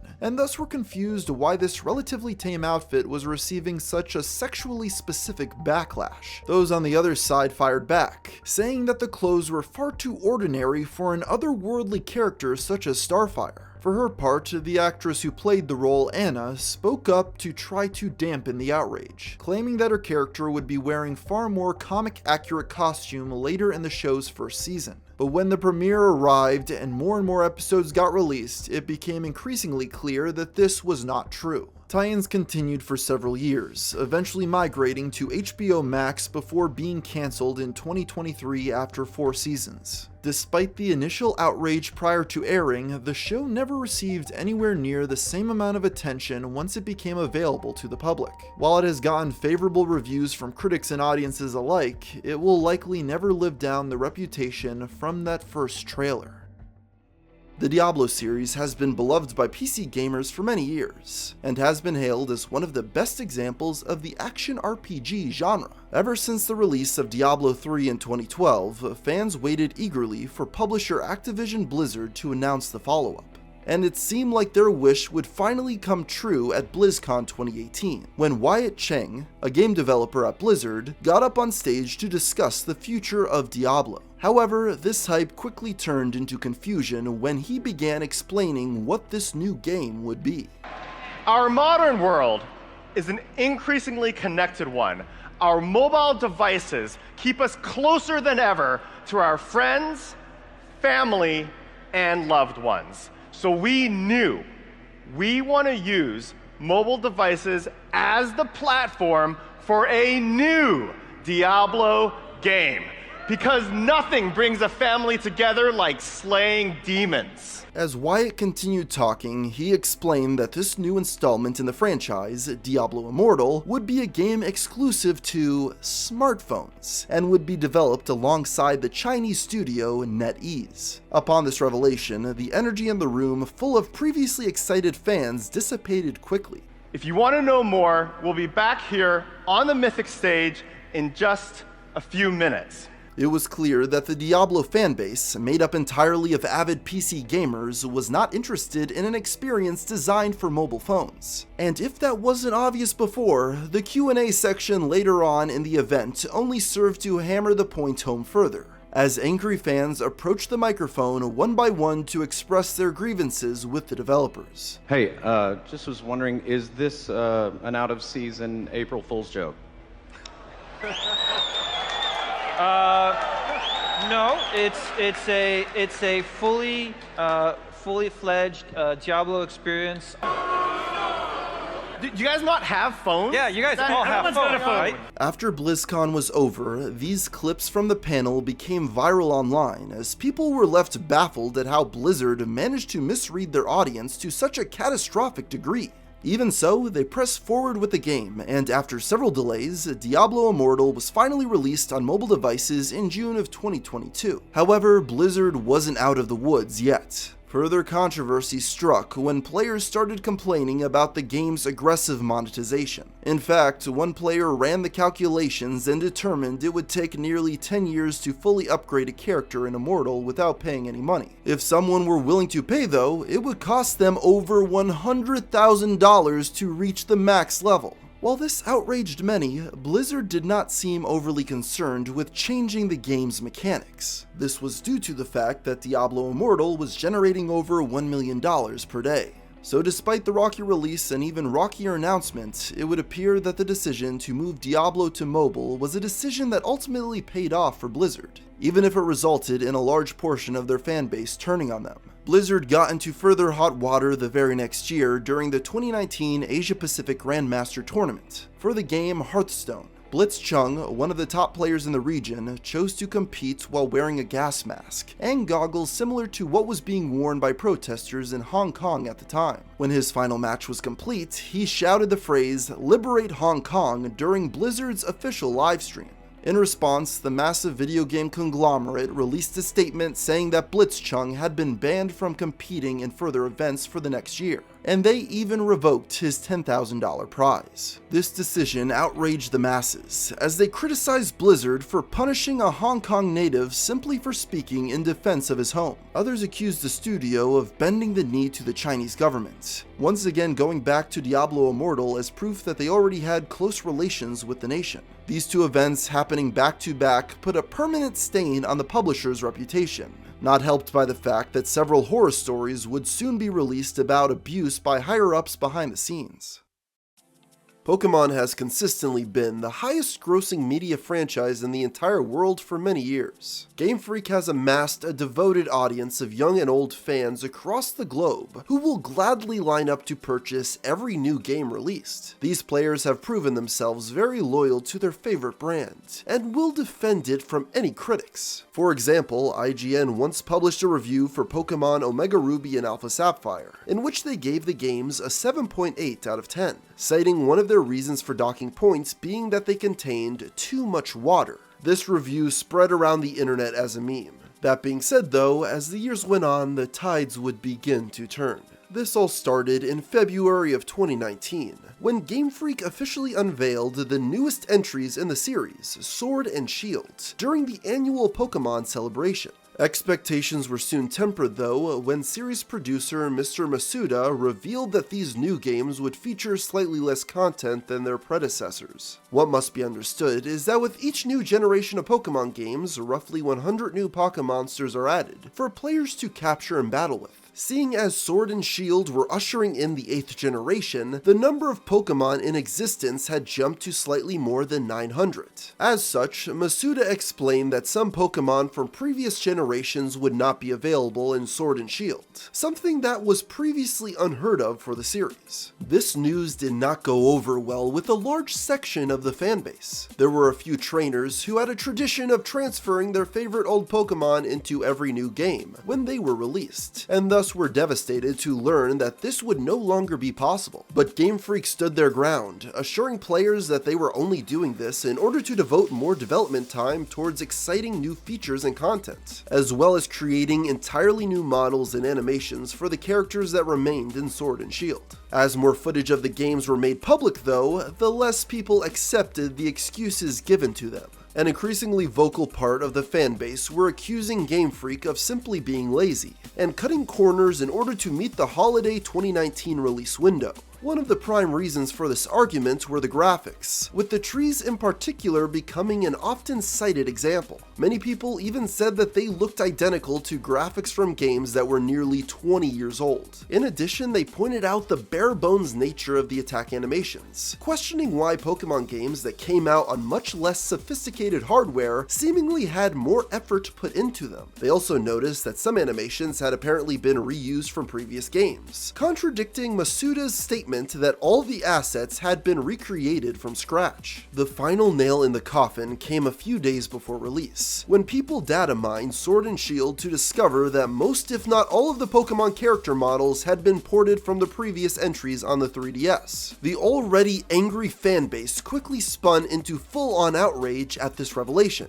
and hashtag GameFreakLied began trending on Twitter. Now, it's worth noting that despite all of the controversy, there were still a large number of people who were looking forward to playing Sword and Shield anyway. These stans started their own trend, hashtag ThankYouGameFreak, in order to express their gratitude to the multi-billion-dollar corporation. Debates between these two factions became heated, and it seemed as though these would go down in history as the most controversial entries in the Pokemon series yet. That being said, the ire felt by many fans did not negatively affect sales towards Sword and Shield in the slightest. Within just a couple weeks after launch, they became the fastest selling Nintendo Switch games in the world, and went on to become the second best selling entries in the franchise. It would seem as though Pokemon will maintain its spot as the world's most profitable IP for the foreseeable future, even if it costs them the goodwill of some. Lilly Singh got her start making YouTube videos under the name Superwoman in 2010, with her primary focus being sketch comedy. Gaining millions of views and subscribers during her online career, it was only a matter of time until someone in the mainstream media took notice. In 2019, it was announced that she had partnered with NBC in order to host her very own late-night talk show called A Little Late with Lilly Singh. This news left people more confused than excited. For one, by that point in time, both broadcast television and talk shows were viewed as a dying industry. Someone as supposedly successful as Lilly jumping from the lucrative world of online content to the sinking ship of traditional media made very little sense to the majority of viewers. And two, even if it did make sense for a YouTuber to make such a transition, Lilly Singh's audience was largely composed of teens, a demographic not known for enjoying late-night television. Even before it began airing, this seemed like a project that was destined for failure. It didn't help that Superwoman, despite her massive subscriber base, was not the most popular figure in the online landscape even before this announcement. As an example, in December of 2018, Forbes published a list of the highest paid YouTubers that year. Upon seeing this article, Lilly had one very specific criticism of it. 2 years ago, it was almost even between male and female. Last year, it was just me, and this year there are no females at all, something I predicted in my Instagram caption last year. I'm concerned the digital space is going to repeat the mistakes of ancient industries. Hope I'm wrong. This tweet spurred a massive backlash against the online entertainer. Critics argued that the amount of money earned by YouTubers was unlike any other industry. Since each creator was their own boss, success or failure was determined entirely by audiences. On top of that, since Lilly was already very wealthy by this point, people accused her of simply being petty that her name wasn't on the seemingly arbitrary list. Singh later somewhat walked back her statement, saying that she was not upset that she wasn't mentioned by Forbes specifically, but was simply trying to defend the role of women on YouTube. Regardless, this attitude certainly did not have many internet users rooting for her talk show to succeed. And when the show finally did air, audiences were not kind to it. While professional critics gave it glowing praise, onlookers on social media tore it to shreds for a variety of reasons. One talking point around quite a bit was the apparent overzealousness of the audience, as they laughed hysterically at every single joke told. So distracting because there's almost nothing authentic about these reactions. Sometimes they're not even just laughing at the jokes, they're laughing at the setups for the jokes. I don't know about y'all, but I'm freezing. What are you laughing at? She hasn't said the funny part yet. According to some people who were in attendance during the tapings, this was by design, as Singh and her team would come out before the show in order to instruct the audience to laugh as loud as possible. So before the warm-up gets to start their spiel, a voice comes on in the sky, and we are told to look at her while she's standing on the monologue X and laugh and applaud and do all of that while they record it. Okay guys, so we're gonna sweep the camera again. Okay, one more time. Louder, okay. So now we're gonna have her go over there. You guys are gonna look at Lily's desk and you guys are gonna laugh and clap, okay? But by far the most widely repeated criticism of A Little Late was her alleged over-reliance on jokes related to her race, gender, and sexual orientation. But now, thanks to me, your kids will grow up to be bisexual women of color talk show hosts. You're welcome, Auntie G. Yes, in addition to attempting to make people laugh, Singh's other goals seem to be trailblazing a path for minorities in the world of TV, a fact to which she often boasted about in her monologues. But this emphasis on progressive talking points would end up backfiring on Lilly during an interview with Jessica Alba, in which the actress described her technique for dyeing her children's hair. This sparked a minor outrage online, accusing both the host and her guest of being racist against cultures who wear turbans. Lilly was quick to apologize for her joke in this episode. And I, without thinking, said, "Oh, don't worry, it's like, it reminds me of my Punjabi friends." And in my mind, the sentiment I was trying to communicate was, I think that's dope because I have so many Punjabi friends and it's dope. It's not how it came out. Despite the initial torrent of backlash and drama against the show as it first started airing, as time went on, interest in A Little Late took a steep decline. After only 2 seasons on the air, NBC opted to cancel the program, sending Lilly Singh back once again to the internet. In 2008, Christopher Nolan released his critically acclaimed adaptation of Batman: The Dark Knight. The film was a massive success, basically redefining the way superhero movies were viewed by the general public overnight. The true breakout star of the movie, though, ended up being Heath Ledger's portrayal of the Joker. In the years that followed, the public perception of the character would evolve from a cheesy comic book villain to a symbol of those of us who are fed up with society. As popularity of the Joker continued to grow as an ironic meme representing unhinged gamers in the 2010s, Warner Bros. Decided to greenlight a motion picture for the Clown Prince of Crime. Todd Phillips, best known for the Hangover trilogy, was chosen to write and direct. Phillips' idea was to take heavy influence from the work of Martin Scorsese, and treat the film as an exploration of the Joker's place in modern pop culture, as a symbol for those of us who feel society has left behind. Of course, making a film with a sympathetic look at a mentally unwell white man seemed to be too much for many in the media to handle. Without even a trailer released yet, there were some who worried that the film was being made to appeal to far-right incels on the internet. These critics accused the movie of sympathizing with and glorifying violent killers, and would only serve to inspire more angry young men to become mass shooters. This backlash sparked a second backlash of those who like the character of the Joker. They claim these journalists were missing the whole point. The movie was meant to shine a mirror on the societal problems that drive people to violence in the first place. As these two parties argued back and forth for months, things had heated up significantly by the time the film was set to premiere in October of 2019. Articles started to be written stirring up fear that screenings would turn violent, as gun-wielding incels would turn out. It got so bad, in fact, that mere days before the premiere, the FBI released an alert, warning theatergoers to be aware of potential shootings at Joker screenings. While they had received no credible threats, they stated that some troubling social media posts gave cause for alarm. In preparation, a few theaters banned attendees from wearing Joker costumes, while others chose to simply not show the film at all. One of these theaters was the Century 16 in Aurora, Colorado, where in 2012 a gunman opened fire in a crowded showing of The Dark Knight Rises, killing 12 people. With all of the fears surrounding Joker from the mainstream media, one might assume that general audiences would be scared off from the theater upon its release. However, the opposite turned out to be true, as the film grossed a record $39 million in its opening weekend, going on to gross over $1 billion, making it the highest grossing R-rated film of all time.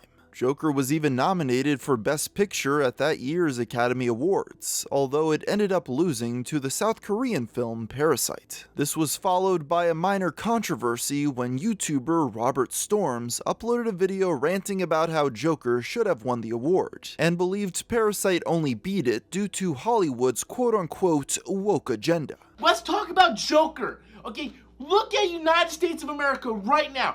What is more important to our culture than the Joker? About a movie that talks about mental illness not being taken seriously, about how people in high places look down and frown upon the poor, the poverty, and people with mental illness, and how we need to take this more serious. But no, forget all these social problems that Joker touched upon.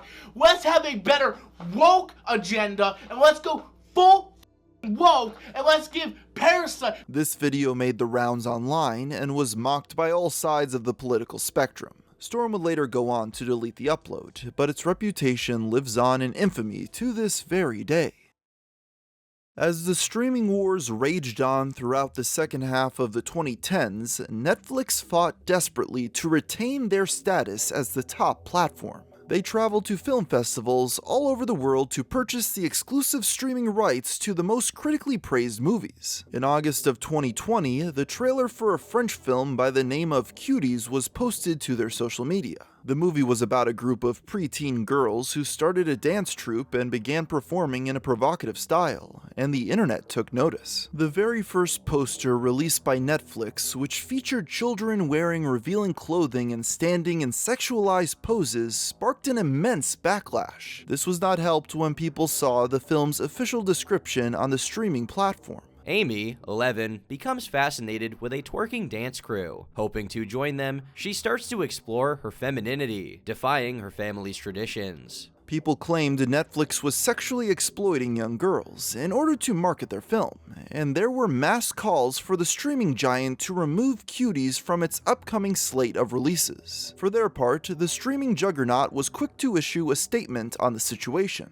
We're deeply sorry for the inappropriate artwork that we used for Cuties. It was not okay, nor was it representative of this French film, which premiered at Sundance. We've now updated the pictures and description. Even with this statement, the damage was already done. Petitions were started for people to cancel their Netflix subscriptions. #CancelNetflix was the top trending hashtag on Twitter for several days, and even American politicians were joining in. Missouri Senator Josh Hawley published an open letter addressed to the streaming platform, asking why they chose to market Cuties the way they did and to release proof that the child actors were safe while on set. Hawaiian Representative Tulsi Gabbard explicitly referred to the film as CP and pedobait. Texas Senator Ted Cruz sent a request to the Department of Justice to have Netflix investigated for the production of child abuse material. Things got so bad, in fact, that in October of 2020, Netflix was indicted by a grand jury in Tyler County, Texas, for promoting visual material which depicts the lewd exhibition of the genitals or public area of a clothed or partially clothed child who was younger than 18 years of age, and that the film has no serious literary, artistic, political, or scientific value. Netflix stood firm behind their movie, saying in a statement, Cuties is a social commentary against the sexualization of young children. This charge is without merit, and we stand by the film. In the wake of the Epstein scandal, and with outrage on this scale, one might expect Cuties to finally be a movie which united the whole world in hating it, since it did in fact show scantily clad prepubescent girls performing sexually provocative dance routines. Many journalists came out in support of the French film, stating that critics were missing the point, and that the story was actually a condemnation of the sexualization of children in the media. Those who hated the movie fired back, stating even if that was the director's intent, the message became nullified when she showed actual children dancing provocatively on screen. Nevertheless, these journalists stood firm, some even blaming the backlash on right-wing hate mobs. There were a few people who noticed the interesting parallels between this controversy and the one surrounding Joker a year prior. In that instance, the public claimed that journalists were misinterpreting the film, as it was criticizing everything they claimed it promoted. In the case of Cuties, the tables had turned, as journalists defended the film from the public on the same basis. Eventually, even though they publicly stood by Cuties, Netflix realized what a disaster they had on their hands. In the time leading up to and following the motion picture's release, they took multiple steps to suppress it on their platform. They removed it from their coming soon section, and barred it from showing up under search terms such as cute. These efforts seemed to have helped, and eventually people did move on and forget about Cuties. The film remains viewable on Netflix to this day, but the streaming giant clearly hopes to move past the incident. Based on the DC Comics character of the same name, 2019's Batwoman followed the adventures of a new crime fighter donning the mantle of Gotham City's protector after the disappearance of Batman. When the first trailer dropped in May of that year, it received an immensely negative reaction, gaining a dislike ratio of around 70%. This was attributed to a few factors, with the main one being the character of Batwoman herself. Played by the actress Ruby Rose, many viewers found the trailer to focus too heavily on the titular heroine's gender, to the point where it made her seem self-absorbed and unlikable. I need you to fix his suit. The suit is literal perfection. It will be. When it fits a woman. I'm not about to let a man take credit for a woman's work. On top of that, others simply found the trailer to be poorly edited and unengaging. As is often the case, this backlash was met with mockery by those who felt the anger was caused simply by people who were mad that the lead character of the show was a gay woman. Even Ruby Rose, who had supposedly shut down her Twitter account after the initial outrage over her casting in the role, spoke up about the people criticizing the trailer. Some people might not see themselves on screen and therefore not see the point. But there's obviously plenty of shows for people like that. There's plenty of shows for white old men. This statement did nothing to change anyone's mind either way. When the first season premiered in October, it received an abysmal audience score of 16% on Rotten Tomatoes. Despite this, the ratings were apparently still good enough for the CW to renew the series for a second season. However, there would still be significant problems to solve before the network could begin filming. In May of 2020, it was announced that Ruby Rose would not be returning for season 2 of Batwoman. This confused many viewers, who wondered how the show could continue without its lead performer. While the CW initially stated that the split had been a mutual decision, over time more and more details began to make their way to the public, which threw the claim into question. For starters, news began to break about an injury Rose suffered on the set of season 1.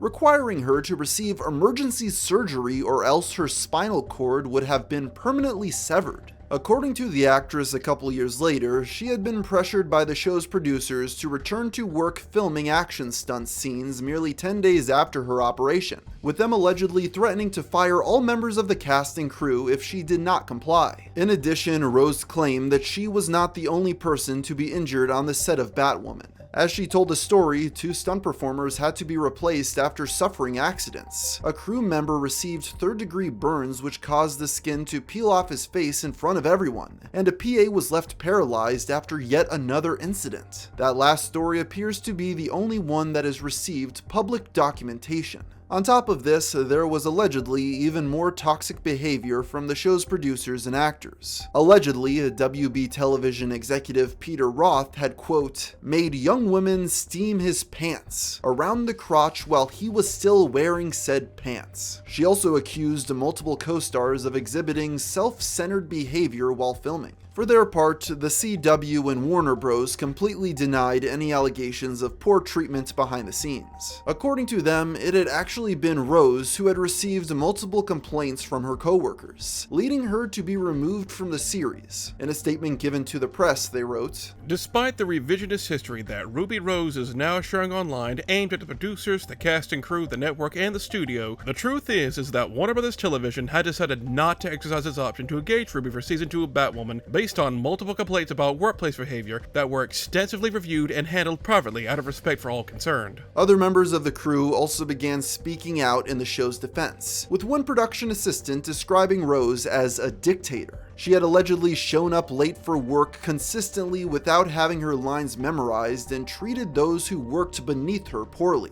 barking orders and seemingly never taking their needs into consideration. As for the former Batwoman star, she went on to post several screenshots of email exchanges between herself and the show's producers in order to back up her claims. Despite this, that is where the situation stands today, with neither side backing down from their positions. Ruby Rose has vowed never to return to the role under any circumstance. To my dear fans still asking if I will return to that awful show, I wouldn't return for any amount of money, nor if a gun were to my head. But even though it had lost its star, Batwoman soldiered on. For the next 2 seasons, the lead role was played by Javi Shia Leslie. In the canon of the show, Leslie played Ryan Wilder, an original creation not based on any comic book character who took up the Batwoman mantle after Rose's Kate Kane had gone missing in action. While there were some who expressed anger that the previously white main character had been replaced by a black woman, most had lost any ability to care about the show after all the controversies surrounding Ruby Rose. Batwoman was finally cancelled after season 3 due to low ratings.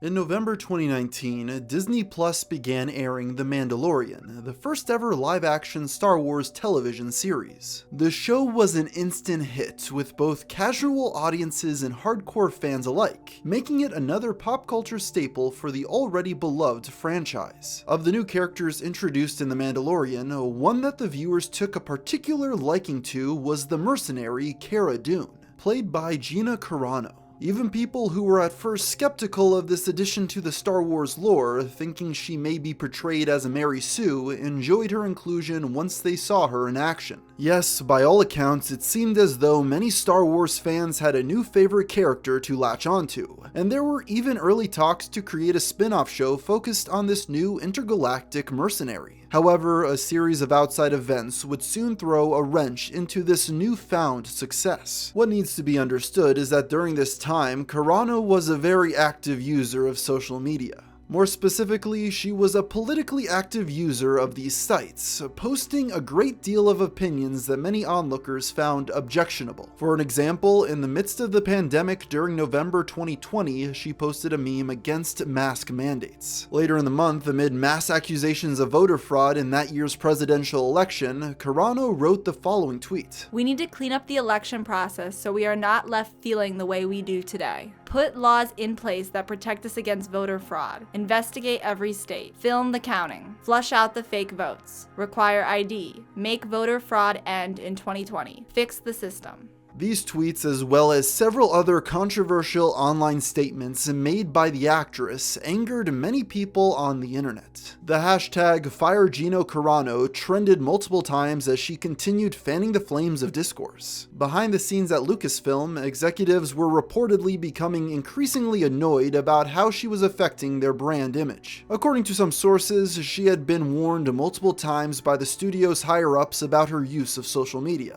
But this did nothing to change her ways. It was only a matter of time before things reached a breaking point. In February of 2021, Gina posted a statement to her Instagram story which read, Jews were beaten in the streets not by Nazi soldiers but by their neighbors, even by children. Because history is edited, most people today don't realize that to get to the point where Nazi soldiers could easily round up thousands of Jews, the government first made their own neighbors hate them simply for being Jews. How is that any different from hating someone for her political views? This once again caused the storm of outrage to rise, with hashtag #FireGinaCarano returning to Twitter's trending tab. This was the final straw, as Carano had evidently crossed a line in the eyes of Lucasfilm's management. It was quickly reported that she had been fired from The Mandalorian, and any plans of her spin-off show were scrapped. This sparked a massive debate online. Those who supported Carano argued that if the opinion she stated had been more left-wing, that the studio likely would have turned a blind eye. But those who were against her stated that this was simply a business decision that the actress should have seen coming based on the prior warnings. Since this event, The Mandalorian has continued without Cara Dune, and Gina has not been in any major studio productions, only films made by Ben Shapiro. While it still remains unclear where exactly her career will go at this point, it's undeniable that this whole ordeal had left a permanent mark on her public image. As the Hollywood reboot train continued full speed ahead, its next target was the 1970s TV show Charlie's Angels. Directed by Elizabeth Banks and distributed by Sony Pictures, it seemed as though the studio hadn't learned their lesson after the chaos surrounding their last female-led action film. In an interview prior to its release, Banks put the gender of her main cast front and center, seemingly trying to guilt people into watching it. Look, people have to buy tickets to this movie too. This movie has to make money. If this movie doesn't make money, it reinforces a stereotype in Hollywood that men don't go see women do action movies. They'll go and see a comic book movie with Wonder Woman and Captain Marvel because that's a male genre. So even though those are movies about women, they put them in the context of feeding the larger comic book world. So it's all about, yes, you're watching a Wonder Woman movie, but we're setting up 3 other characters or we're setting up Justice League. Unsurprisingly, this comment generated backlash. Those who disagreed with what Banks had to say claimed she contradicted herself in her own statement, referencing other recent action movies starring women which had performed incredibly well. They believed the director was trying to downplay those other successes in order to make her film seem more important by comparison. When Charlie's Angels debuted, its subpar performance at the box office during opening weekend caused Sony to deem it a failure. While the loss and controversy surrounding it were nowhere near as bad as Ghostbusters, many still made the comparison between the two films. As the 2010s ended, it seemed as though this sort of outrage marketing for female-led movies was dying down. Around the same time, the film Black Christmas was trying something similar, advertising itself as a Me Too era reboot of another property from the 1970s. But in that case, the bait had not been taken because no one cared. The Witcher series of books have already proven to be successful when adapted to other mediums, with the video game stories of the same name selling tens of millions of copies. Because of this already established popularity, Netflix announced it would be turning the property into a live-action TV series in 2017. At that point, video game adaptations had a stigma around them for their often poor quality, so fans were skeptical about how this would turn out. Some of these fears were lightened when Henry Cavill was cast in the lead role as Geralt of Rivia. Cavill had already proven himself to be an avid gamer, and enjoyed both the Witcher video games and original novels they were based on. While this didn't get rid of the audience's concerns entirely, the fact that at least one person behind the scenes enjoyed the source material increased hype somewhat. When the show finally premiered in 2019, it received favorable reviews from critics and audiences alike. There were some aspects of it that sparked anger, such as the race swapping of the character Triss Merigold, but for the most part, viewers were very happy with how the world of The Witcher had been portrayed. But as time went on, more and more people began speaking up about the inaccuracies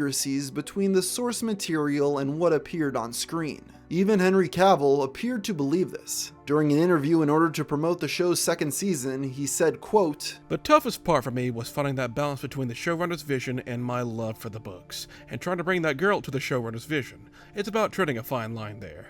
It's the showrunner's story, and so it's an adaptation." With this, a few audience members started theorizing about potential tensions between The Witcher's writers and its star, and it wouldn't be long until those tensions would break. In October 2022, it was announced that Season 3 would be Cavill's final time playing Geralt, with Liam Hemsworth being cast in the role for Season 4. Immediately, speculation ran wild about what had caused this split. While some believed he simply chose to walk away from the show in order to return to playing Superman in the DC movies, others had different ideas. People took Cavill's statements from earlier as evidence of the glowing disdain he had for the direction of the story, believing that things simply hit a boiling point where he couldn't take it anymore. This theory was bolstered when one of the show's former writers, Bo DiMaio, talked about his experience working with the series' creative team during an Instagram Q&A. I've been on shows, namely Witcher, where some of the writers were not fans or actively disliked the books and games, even actively mocking the source material. It's a recipe for disaster and bad morale. This sparked outrage from the hordes of angry Witcher fans who asked why people who seemingly hated the property were put in charge of adapting it. This story came out during a period of increasing animosity audiences had toward video game adaptations. Earlier that year, the showrunners of the Paramount Plus Halo TV series had faced similar backlash when they publicly stated they had not played the games while writing the show. However, not everyone was throwing their support behind Cavill. Shortly after his exit, rumors began circulating about his poor behavior on set. Allegedly, he had become increasingly rude and dismissive to members of the cast and crew, specifically women, exhibiting what some described as toxic gamer bro mannerisms. According to these reports, the actor had undermined the authority of showrunner Lauren Hissrich multiple times, rewriting scripts behind her back at the last minute and costing Netflix a significant amount of money in delays. Those in Cavill's corner were unfazed by this, claiming that it was just further proof of his commitment to making sure the source material was honored. As of now, nothing has been confirmed either way about what really went down on the set of The Witcher. On March 31st, 2020, Cooking Mama Cookstar was made available for purchase on the Nintendo Switch eShop. On the surface, this seemed like a standard release in a fairly consistent casual gaming series. However, things soon became strange when it was removed from the digital storefront mere hours later with no explanation. This was when all hell broke loose, as speculation began running rampant that something sinister was going on under the surface of this seemingly cute and innocent product. You see, it began when people looked through old developer interviews about the game prior to its release, and they noticed something interesting. The publisher working on Cookstar, Planet Digital, stated that the software would utilize blockchain technology in order to, quote, add new innovative gameplay that investors can now have equity in. Add that to the reports that the game was causing Switch consoles to overheat, and rumors quickly began circulating that Cooking Mama Cookstar was actually just a ploy to use people's hardware to mine cryptocurrency. First Playable, the developers of the game, soon spoke out publicly in order to nip these rumors in the bud, by claiming that any talk of blockchain technology by the publisher was purely hypothetical, and was never actually intended to be included. In addition, data miners confirmed the lack of blockchain in the game's code. But that still begged the question, why had Cooking Mama Cookstar been removed from the Switch eShop? Well, as it turns out, the publisher had never actually been allowed to release the game at all. You see, it's important to understand that while Planet Digital was the company publishing Cookstar, they were simply licensing the IP from the parent company Office Create. Despite the fact that the owners of the Cooking Mama brand never approved the game's release, Planet Digital decided to launch it anyway without permission. This resulted in a long legal battle between the two companies, eventually resulting in Cooking Mama Cookstar being discontinued completely. Interestingly enough, that is not quite the end of the story. During the time when the game was still available, Planet Digital was still selling physical copies on their official website. However, after the lawsuit was said and done, they were forced to remove it from the storefront. If someone were to go on the website now, they will find a new game called Yum Yum Cookstar instead, a repurposing of the original title with new characters they made in-house. While there are still physical copies of Cooking Mama Cookstar in the wild, there was only a limited quantity made before getting pulled from store shelves due to the lawsuit, giving them the potential to become a valuable collector's item in the foreseeable future.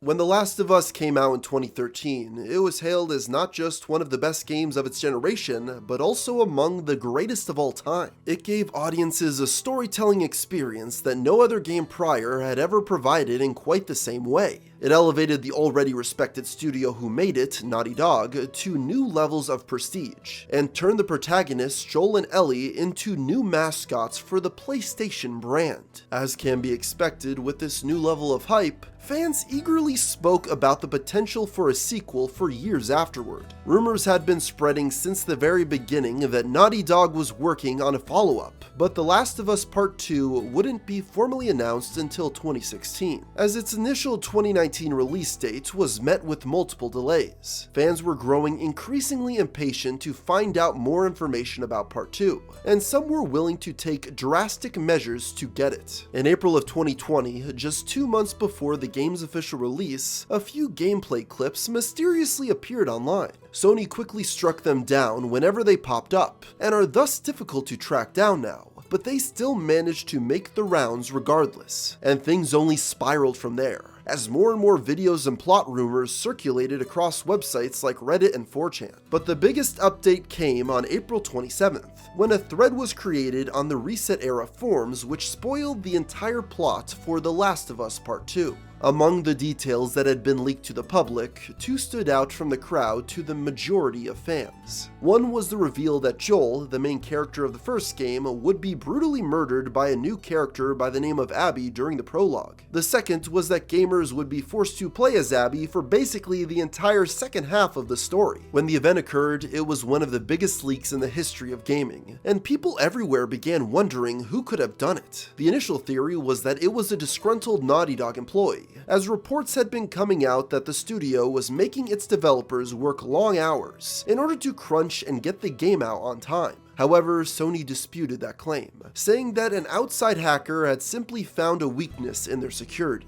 Regardless of how the information was made public though, the revelations about the plot sparked massive outrage from many fans. They lambasted Naughty Dog for killing off Joel, a character they loved, in service of someone new. It was not helped by the fact that rumors were circulating that Abby was actually a transgender woman. This ended up not being true and was merely the result of 4chaners pointing out that she had manly features. While Last of Us 2 did feature a transgender character, it was not Abby. Nonetheless, that didn't stop critics from accusing the studio of filling the game with SJW propaganda. What followed were several months of enraged Last of Us fans sending angry messages towards the developers and cast of the sequel, with some who worked on the game even receiving death threats. An entire subreddit, The Last of Us 2, was created solely for the purpose of mocking the game. Even to this day, a new post can be seen on the forum poking fun at the despised sequel. On June 19th, 2020, the day Last of Us 2 hit store shelves, its user score on Metacritic plummeted to 3.4 out of 10. That's not to say everyone hated Naughty Dog's sequel though. In fact, many professional reviewers adored the game for its themes regarding revenge and the cycle of violence, and the disparaging scores between critics and users on review aggregate sites are plain to see.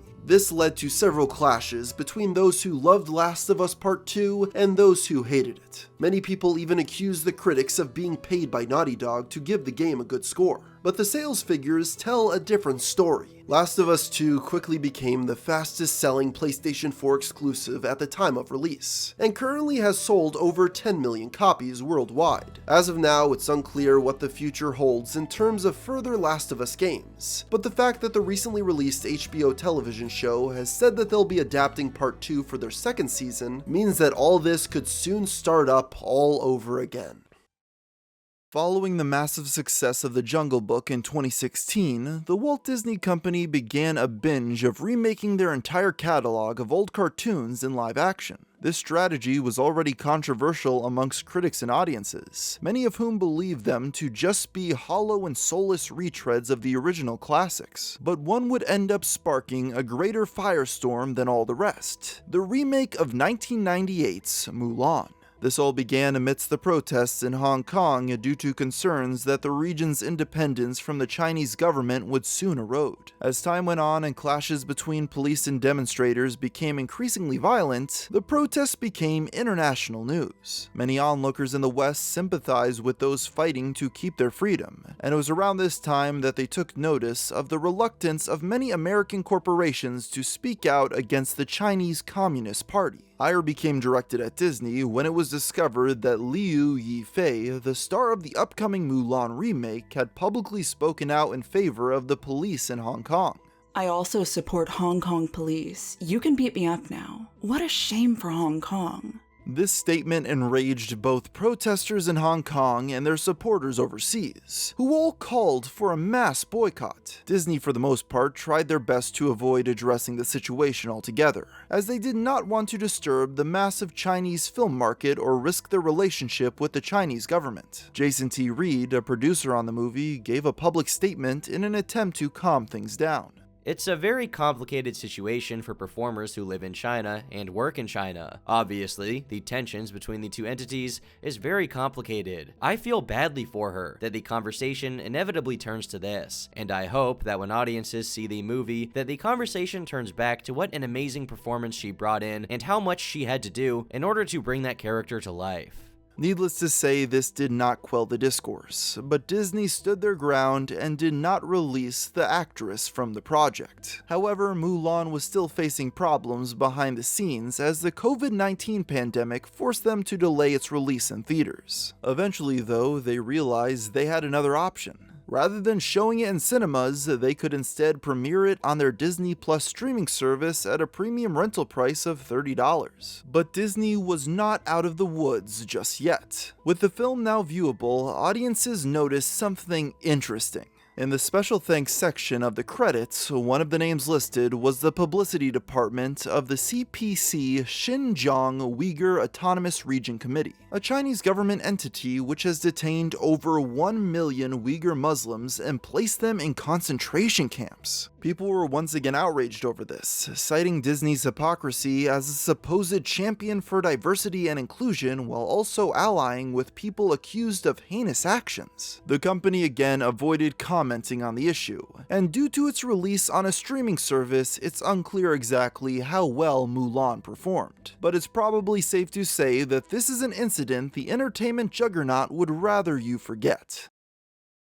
After the release of their earth-shatteringly successful cinematic film Avengers Endgame, Marvel Studios wanted the world to know they were nowhere near done just yet. They set to work announcing an avalanche of upcoming projects, many of which featuring new characters who would serve as the next generation of Marvel heroes on screen. One of these projects was Eternals, based on the Jack Kirby comic from 1976, about a group of immortal godlike beings. The detail that really got people's attention was that it was to be directed by Chloe Zhao. The Disney marketing machine was putting a lot of hype into Eternals. It seemed as though they wanted the public to look at it as a prestige film rather than another fun popcorn action movie. One of the main details they emphasized was that it was being shot in real locations rather than entirely in front of a green screen like most other Marvel projects at the time. They also made sure to emphasize that it would be the first MCU film to feature a scene of two characters being intimate. It seemed general audiences weren't taking the bait though, and hype for the film amongst anyone who wasn't a Marvel diehard was low in the months leading up to its release. There were some media organizations who chose to interpret the lack of excitement for Eternals as bigotry against its diverse cast. However, unlike previous examples of similar claims being made, these did not create much controversy. Perhaps people had become tired of this sort of discourse online, or maybe they simply didn't have strong enough feelings towards Eternals to expend their energy on it. There was also the matter of the film featuring the first gay kiss in a Marvel movie. As is the case with most projects produced by Disney, the scene was cut for international releases of the film in countries in which homosexuality was much more taboo. When Eternals debuted in theaters, it only managed to gross slightly over $402 million globally.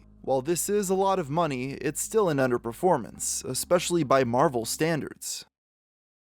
Being based on one of the most popular superheroes in the world, it should be no surprise that Marvel's Spider-Man was a smash hit when it was released in 2018. Fans adored the gameplay and the story's depiction of the main character, Peter Parker, and anxiously awaited the follow-up. In order to whet players' appetites before the full sequel was complete, Studio Insomniac Games decided to release a short spin-off, featuring Parker's fellow arachnid-themed superhero, Miles Morales. While the game received some accusations of being SJW filth due to the race of its lead, the vast majority of reactions from critics and audiences were positive. That being said though, a reviewer for the website GameStop had a very strange reason for enjoying it. The way he leaps off of rooftops and flips backwards to face the camera before falling into a headfirst dive is just full of the exaggerated swagger of a black teen. This clip was soon posted on Twitter and quickly gained attention from people gawking at the presenter's odd choice of words. At first, most people assumed that the reviewer, Jordan Ramey, was white due to the sound of his voice, and thus accused him of being racist. This quickly faded when it was revealed that Jordan was black, but it did not stop the masses from continuing to poke fun at him. GameStop was clearly not amused by this new meme though, with one editor for the site responding to the original tweet by saying, GameSpot editor here. If you actually bothered to read and listen to Jordan's review, who was black, the majority of it explored Miles's experience of being a black character in NYC. This shameful tweet of yours just reeks of you assuming he was white and speaking out of turn. This response did nothing to calm things down, and only served to spawn further mockery as people accused GameSpot of taking the situation far too seriously. As with most internet trends, this eventually died down. But exaggerated swagger of a black teen is still a popular phrase in the online vernacular. The development studio CD Projekt Red released the teaser trailer for their ambitious new game, Cyberpunk 2077, way back in January of 2013. While it generated some buzz at the time, it wouldn't be until a few years later that people really started to take notice. In 2015, the studio released The Witcher 3: Wild Hunt, which became their first large-scale mainstream hit. This success put more eyes on both CD Projekt Red and Cyberpunk 2077, as their new massive fanbase became eager to play the next big open-world experience from the developers. After lying dormant for several more years, Cyberpunk finally received a new trailer which debuted at E3 2018. This gave a much better look at what the world of the game would be like. Combined with the studio's newfound reputation for crafting high-quality releases, hype went through the roof. Some wondered why there was such a long gap between the two trailers, but this was minimal compared to the overwhelming excitement felt by most people. Hype hit a fever pitch the very next year at E3 2019. Not only did they confirm an April 2020 release date, but it was also announced that Keanu Reeves would feature as a character. Bringing in famous actors in order to promote games was a bit of a growing trend at the time, and added an extra layer of pedigree to each release. The crowd's love for Reeves was clear during his speech following the trailer, which ended up being derailed by rowdy audience members. An enhanced mercenary working in the sleazy underbelly of this city. Yeah. Okay, but let me tell you, the feeling of being there, of walking the streets of the future, is really going to be breathtaking. You're breathtaking. You're all breathtaking.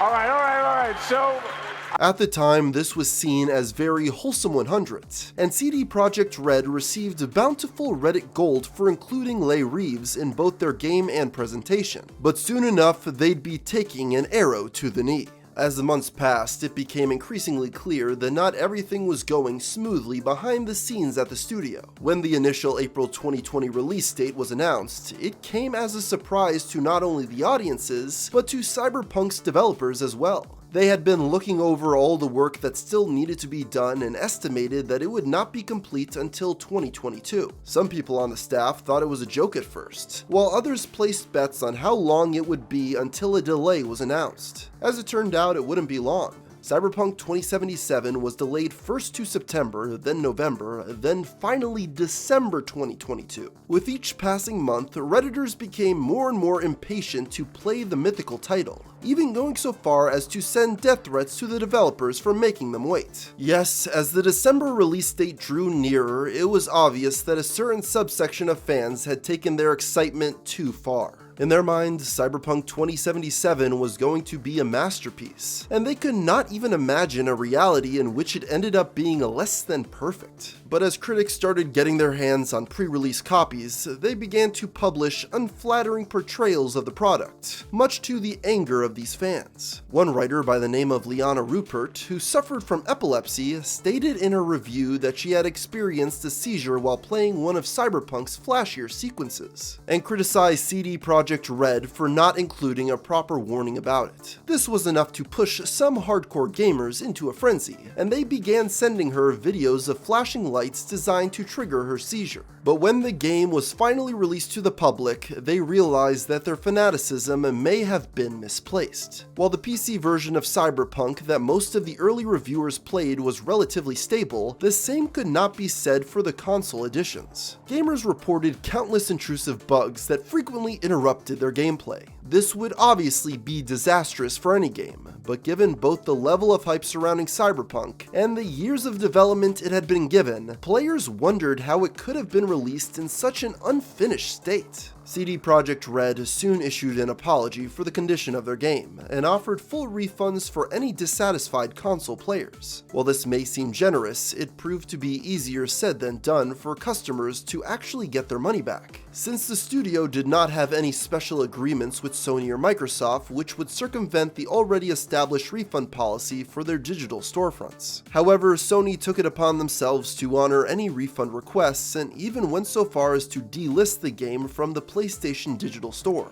something completely unheard of for any AAA release. It was eventually put back up for sale in 2021, although it came with a warning for PlayStation 4 owners. As all of this was happening, the studio was suffering massive losses. Their stock price plummeted by over 9% following the early responses, and several investors joined forces in order to file a class action lawsuit against the studio for allegedly misrepresenting their product prior to release. This was eventually settled for $1.85 million.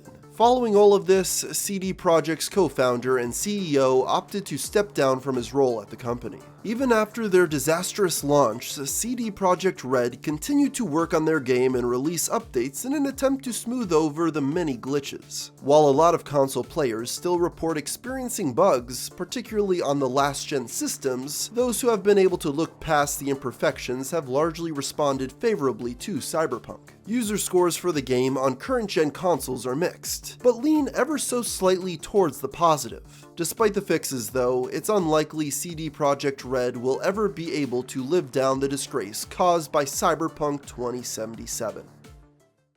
In the late 90s and early 2000s, one of Cartoon Network's most popular shows was the Powerpuff Girls. Following the adventures of three superpowered little kids, the stylized animation and over-the-top violent actions captured the attention of audiences everywhere, turning the series into a global phenomenon for a period of time. Because of this, many attempts have been made over the years to recapture that success, with less than stellar results. And one of these failed reboots managed to unite the internet in outrage despite the fact that it has never been released. In August 2020, the CW network announced that they were developing a live-action series which would follow the Powerpuff Girls as adults in their 20s, dealing with the trauma they faced in their childhood as superheroes. The cartoon's original creator, Craig McCracken, was not involved, with the project instead being co-written by Diablo Cody and Heather Rainier. While this news ruffled the feathers of many longtime fans, this was brought down slightly when McCracken himself stated that he was, quote, curious to see what they do with it. The production continued normally for the next few months, with the lead roles soon being filled by actresses Chloe Bennett, Yana Perot, and Dove Cameron. While things seemed to be going well from an outsider's perspective, with some scenes even starting to be filmed, there was clearly some troubles happening at the studio. On May 24th, 2021, the CW announced that they would be completely reworking Powerpuff from the script level while still keeping on the same cast and crew.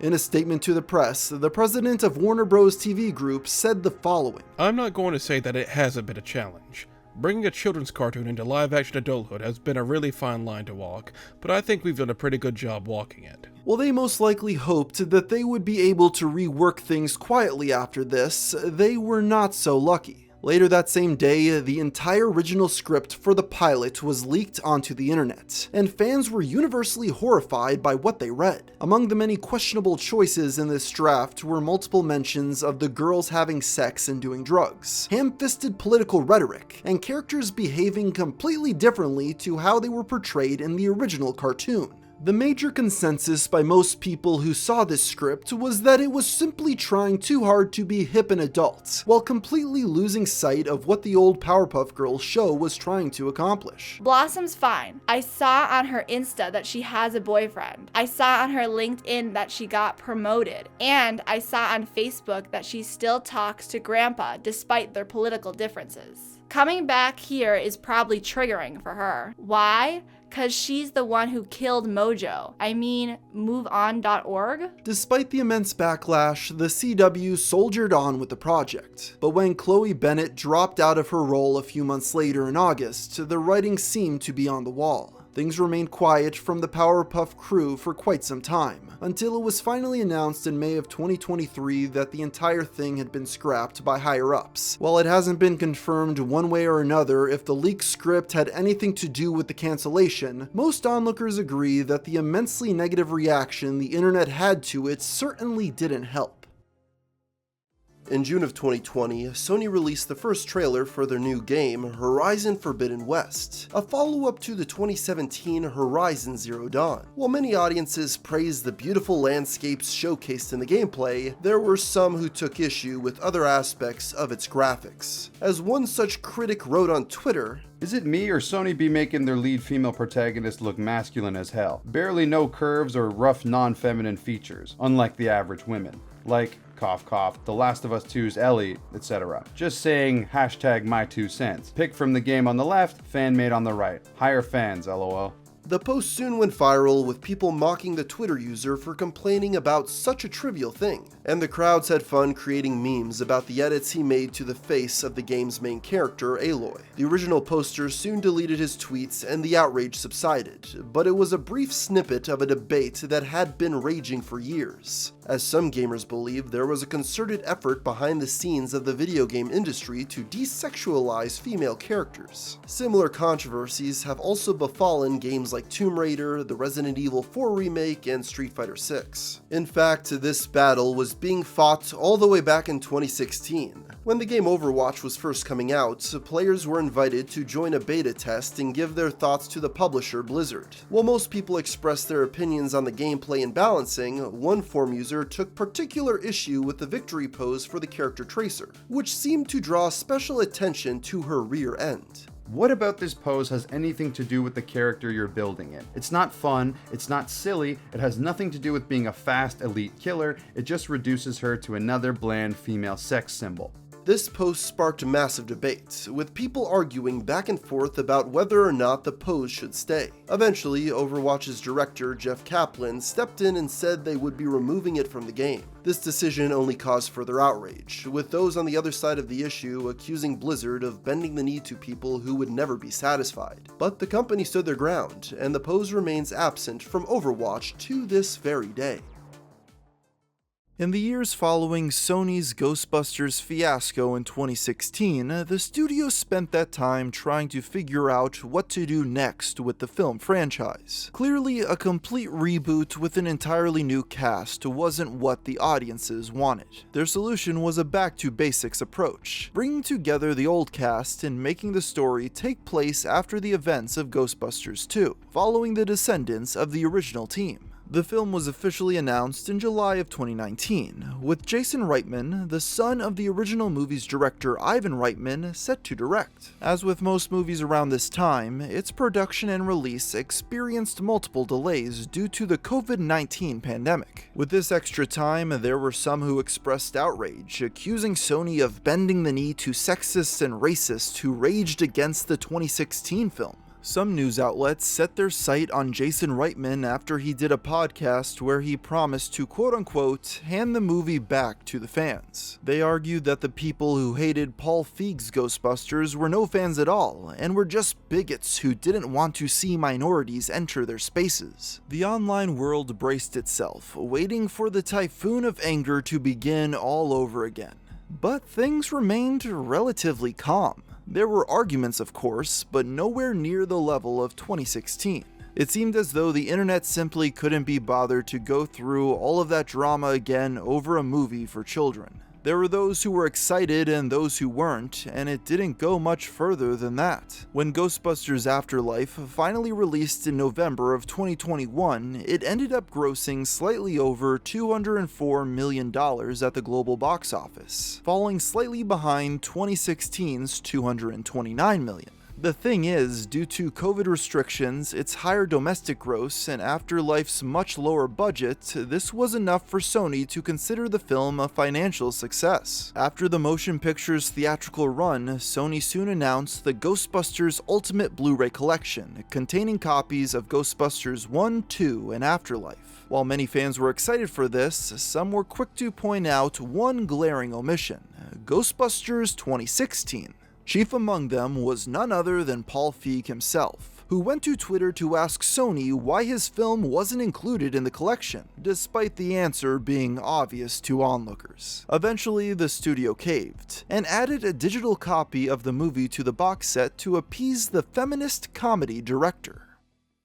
Cowboy Bebop is one of the most critically acclaimed anime series of all time, with fans across the globe viewing it as a must-see piece of art. And as is the case with something so popular that was made in a foreign country, eventually American studios would want to cash in on it. In 2018, Netflix announced that they had acquired the rights to the then-in-development live-action adaptation of the series. By that point, anime fans had been burned before by Hollywood remakes of their favorite shows. In fact, they already had reason to distrust Netflix, specifically after their universally panned film adaptation of Death Note. Because of this, skepticism ran rampant online merely from the announcement. These early concerns became validated when Netflix released a first look at the main cast in their costumes. While some original series fans did not appreciate the race swapping of the character Jet Black, far more people were focused on Daniela Pineda as Faye Valentine, who wore a much less revealing outfit than her animated counterpart. Although many viewers were able to overlook this, the critics were apparently vocal enough that the actress decided to respond on her Instagram.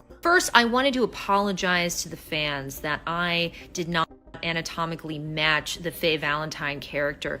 6 foot, double D size breast, 2-inch waist. You know, they looked everywhere for that woman and they couldn't find her. It's kind of weird. So they just went with my short ass. I know.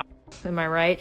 This video split onlookers, with one side finding it to be a humorous clapback at the haters, while the other side saw it as blatantly disrespectful to the source material. This divide continued all the way through the show's marketing cycle, as a general consensus could not be reached on whether or not it appeared to be a faithful recreation of Cowboy Bebop. Does Spike Spiegel have a fake eye? I don't think he has a fake eye. Oh, wait, hang on a second before we get into hot water. Is there some reference we don't know about? But as initial reviews started to come out, the verdict seemed clear. Critics lambasted the show for its garish set and costume design, clunky and unfunny dialogue, and seeming disrespect for the anime it was adapting. The crushing blow came when Shinichiro Watanabe stated in an interview he could not bring himself to watch past the first scene. I stopped there and so only saw that opening scene. It was clearly not Cowboy Bebop, and I realized at that point that if I wasn't involved, it would not be Cowboy Bebop. I felt that maybe I should have done this, although the value of the original anime is somehow far higher now. The disappointment felt by the IP's creator only made public opinion on Netflix's adaptation sour even more. While reviews from general audiences still seem to be mixed, the vocal backlash to the show on Twitter was clear, and Netflix opted to cancel it less than a month after releasing the first season.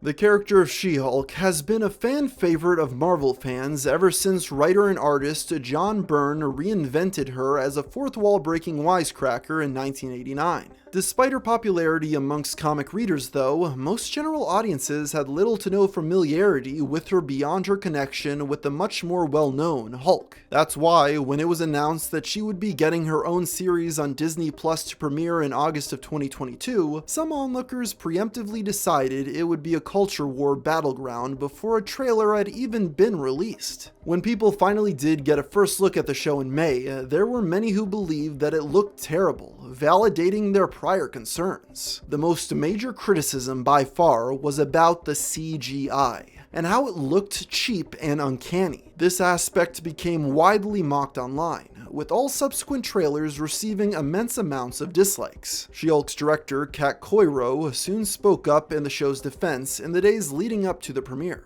In terms of the CGI being critiqued, I think that has to do with our culture's belief in its ownership of women's bodies. I think a lot of the critique comes from feeling like they're able to tear apart the CGI woman. It should not come as a shock that this statement was not received well by anyone. Even people who didn't believe She-Hulk would be SJW propaganda were outraged. What must be understood is that during this time, Marvel was facing severe scrutiny for their treatment of CGI artists, allegedly giving them heavy workloads and tight deadlines while also paying them very little. So this comment from Coiro appeared to many to be a transparent attempt at moral grandstanding to deflect attention away from the real problem. When the first episode was finally released to the public, there were still some aspects that people took issue with. One moment which got shared around online quite a bit was a scene in which Hulk is trying to explain to his female counterpart how to control her anger, and keep from turning into the She-Hulk when she doesn't want to. In response, she tells him, Well, here's the thing, Bruce. I'm great at controlling my anger.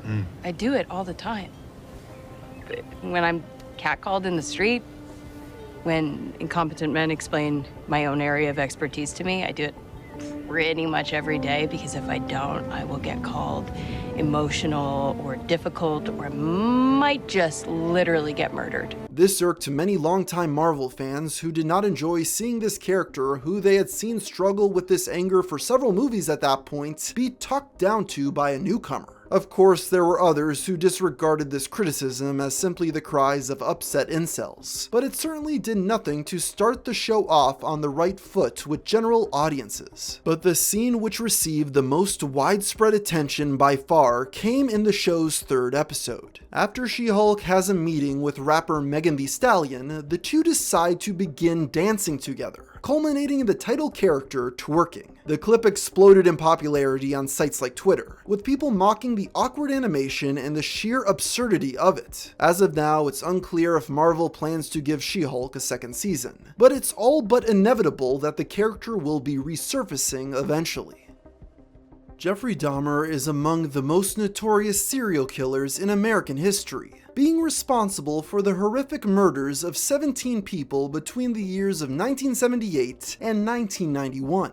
Due to the disturbing nature of this crime, many people have become fascinated with the story as time has gone on, and this only became more prominent with the rise of true crime content. So, when Netflix tried their hand at adapting the historical events into a television drama in 2022, it was bound to cause a stir. But nobody could have predicted just how big of a reaction it would receive.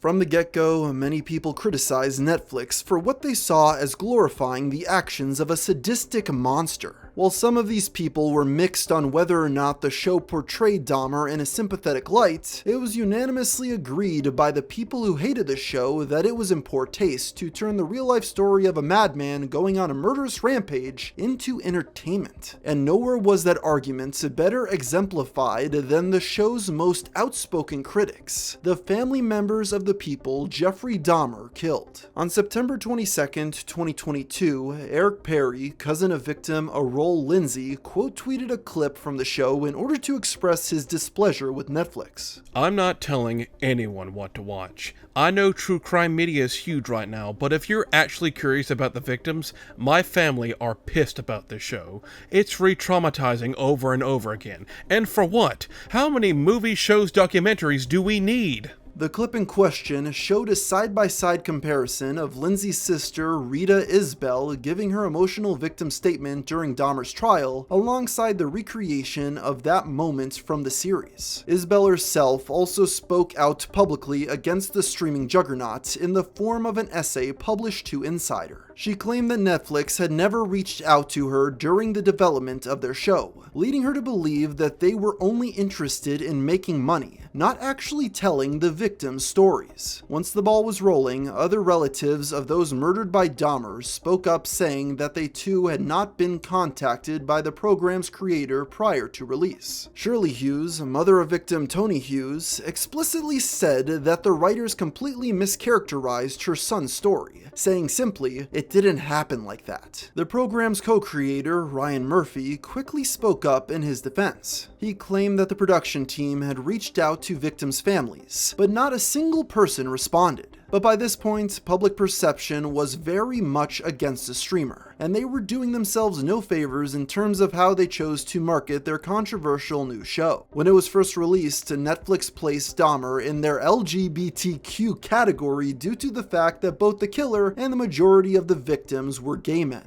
Many viewers did not appreciate this, and the show was quickly removed from that particular section. It wasn't just viewers and those who were affected by the real-life events who were angry at Netflix either. Before the show even premiered, a production coordinator by the name of Ken Alsup went to Twitter in order to speak up about the alleged poor working conditions on set. According to her, she was just one of the only 2 black women on the crew, and her co-workers constantly called her by the wrong name as a result.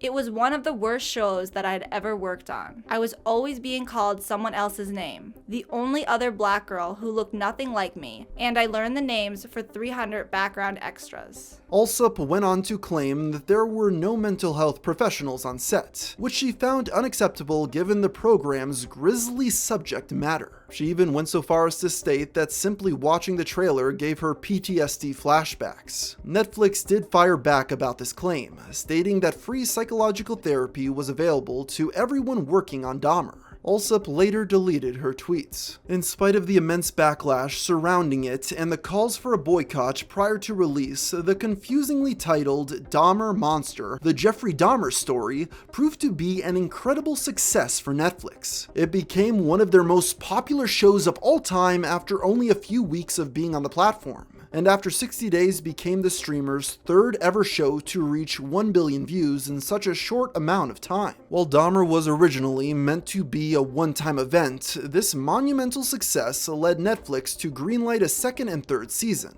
Monster would now become an anthology, with each installment focusing on a different real-life killer. It was later announced that Season 2 would focus on Lyle and Eric Menendez, and only time will tell if this story will elicit the same response as Jeffrey Dahmer's did. Created by fan-favorite video game designer Hideki Kamiya, the Bayonetta series has proven to be one of the biggest cult hits of the modern era. One of the main selling points of the franchise was the titular character, as players flocked to her bold and confident personality. This is why it came to a shock when it was announced in October of 2020 that Bayonetta's voice actress, Helena Taylor, would not be reprising her role in the then upcoming 3rd installment of the series. At the time, the development studio Platinum Games stated that this was due to, quote, various overlapping circumstances. But this private matter soon went public a few days later, when Taylor herself posted a series of videos to Twitter telling her side of what happened. According to her, Platinum had offered her a minuscule amount of money for the game. The final offer to do the whole game as a buyout, a flat rate, was $4,000 US. This is an insult to me. The amount of time that I took to work on my talent and everything that I have given to this game and to the fans. Taylor went on to ask fans to boycott Bayonetta 3 in order to stand in solidarity with her and everyone else who was underpaid for their work in the industry. And stand in solidarity they did, as the masses of Twitter quickly rallied their full support behind Taylor, viewing her as an innocent victim of corporate greed. The outrage soon became targeted at Bayonetta 3's director, who did himself no favors by the way he chose to respond.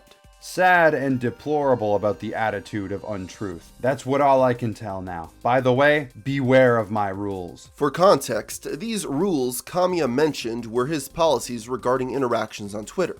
Anyone who spammed his replies, asked him questions he had already answered, or annoyed him in any way would be blocked on sight. For years, fans saw this as a lovable quirk of their favorite game designer. and many wore the blocks they got from him as badges of honor. But this time, given the seriousness of the allegations against him and the brashness of his response, the running joke took on a much different tone. Only a few hours after posting his initial tweet, Kamiya's account was temporarily restricted. While nobody knows for certain, many suspected Twitter's system did this automatically upon seeing the sheer volume of people he was blocking in such a short period of time. And to most onlookers, this was seen as a clear admission of guilt. However, not everyone was convinced by Taylor's story. The main aspect that these skeptics pointed to was the person Platinum hired to replace her as the voice of Bayonetta, Jennifer Hale. Hale was a veteran voice actor and already had a prolific career under her belt. They argued that if Platinum was willing to pay Taylor's rates, surely Hale would have been too expensive as well. A few days after the controversy started, Bloomberg published an article giving a different version of events. According to them,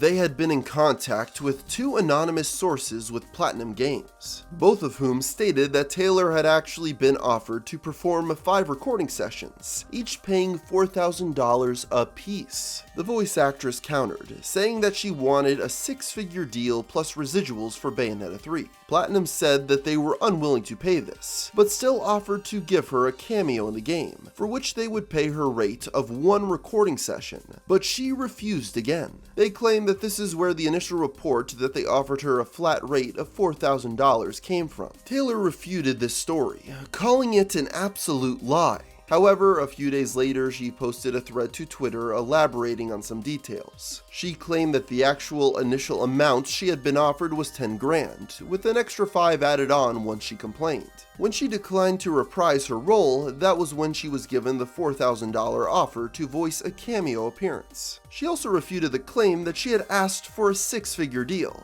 but still felt she deserved to get paid better since she believed the Bayonetta franchise is worth nearly $500 million. Nobody knew exactly where she got this metric from, as the series had never been exceptionally profitable in the past. All of this was enough to swing public perception back toward the favor of Kamiya and Platinum Games, with many onlookers now agreeing that Taylor had fabricated or at least exaggerated her story. The controversy soon faded from memory, and Bayonetta 3 debuted to strong review scores and decent sales compared to the rest of the series. While the IP is still not worth $500 million, it proved fans were still willing to support the cult classic franchise. Mindy Kaling's big break in the world of entertainment came when she was hired as a writer and actor for The Office in 2004. As the mega popular sitcom rocketed her to mainstream success, Kaling was demonstrating her abilities both in front of and behind the camera, and it seemed there was no artistic medium she could not excel at. Unfortunately for her though, she would be sent crashing back down to earth when she decided to jump headfirst into the world of adult animation.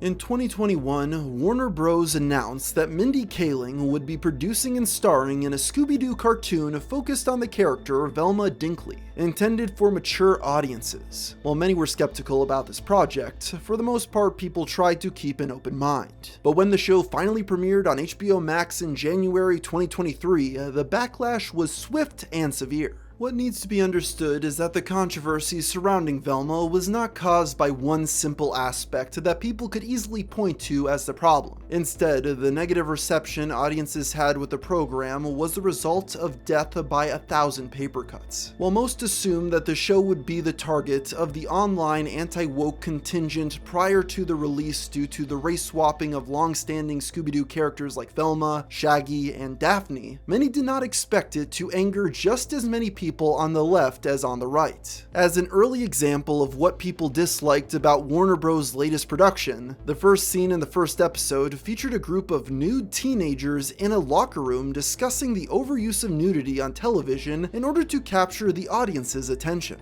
You ever ever noticed how pilot episodes of TV shows always have more gratuitous sex and nudity than the rest of the series? This irked viewers for a few reasons. Firstly, many were simply uncomfortable with the fact that all of the characters being sexualized were stated to be underage. And secondly, by this point in time, a large swath of people had become tired with the abundance of meta humor on TV, with some accusing it of being a crutch used by lazy writers who want to use tired tropes while simultaneously shielding themselves from criticism for using said tropes. And this was certainly not Velma's only example of meta comedy. In addition to this, many audiences were annoyed by Velma's frequent jokes at the expense of white people, with some even going so far as to accuse Kaling and her writers of being a racist. With all the negativity surrounding Velma only growing as each new episode aired every week, those who despised it began speculating about what horrible thing the showrunners would do next. The pre-release trailers for the series included a couple shots of Shaggy, referred to by his real name Norville in the show, in a romantic relationship with a not yet named black woman.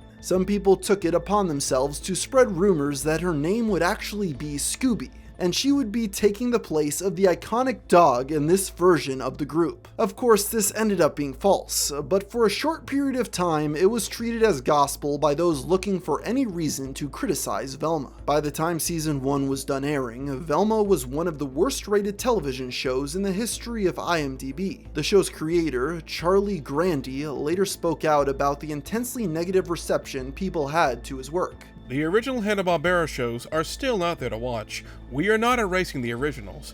We just want to be a little ice plant on the other regions of the Scoobyverse. This did absolutely nothing to quell the outrage, and many people demanded the show be cancelled. But these people were appalled when it was announced Velma would be returning for a second season in 2024. While some were simply perplexed by how such an unpopular show could continue airing, others blamed the people who hated it for its success. As season 1 of Velma was airing, a large part of the conversation surrounding it was about hate watching. Essentially, many people believe that the more viewers watched Velma simply to see how bad it was, the more likely WB was to renew the show due to its large viewership numbers. Those who believe this theory blame the critics who continually tuned in despite the fact that they did not enjoy what they were watching. Those on the other side pushed back against this though, claiming that Velma had been picked up for 2 seasons from the very beginning, and it was entirely possible that there was a much less vocal majority of audiences who simply enjoyed the show.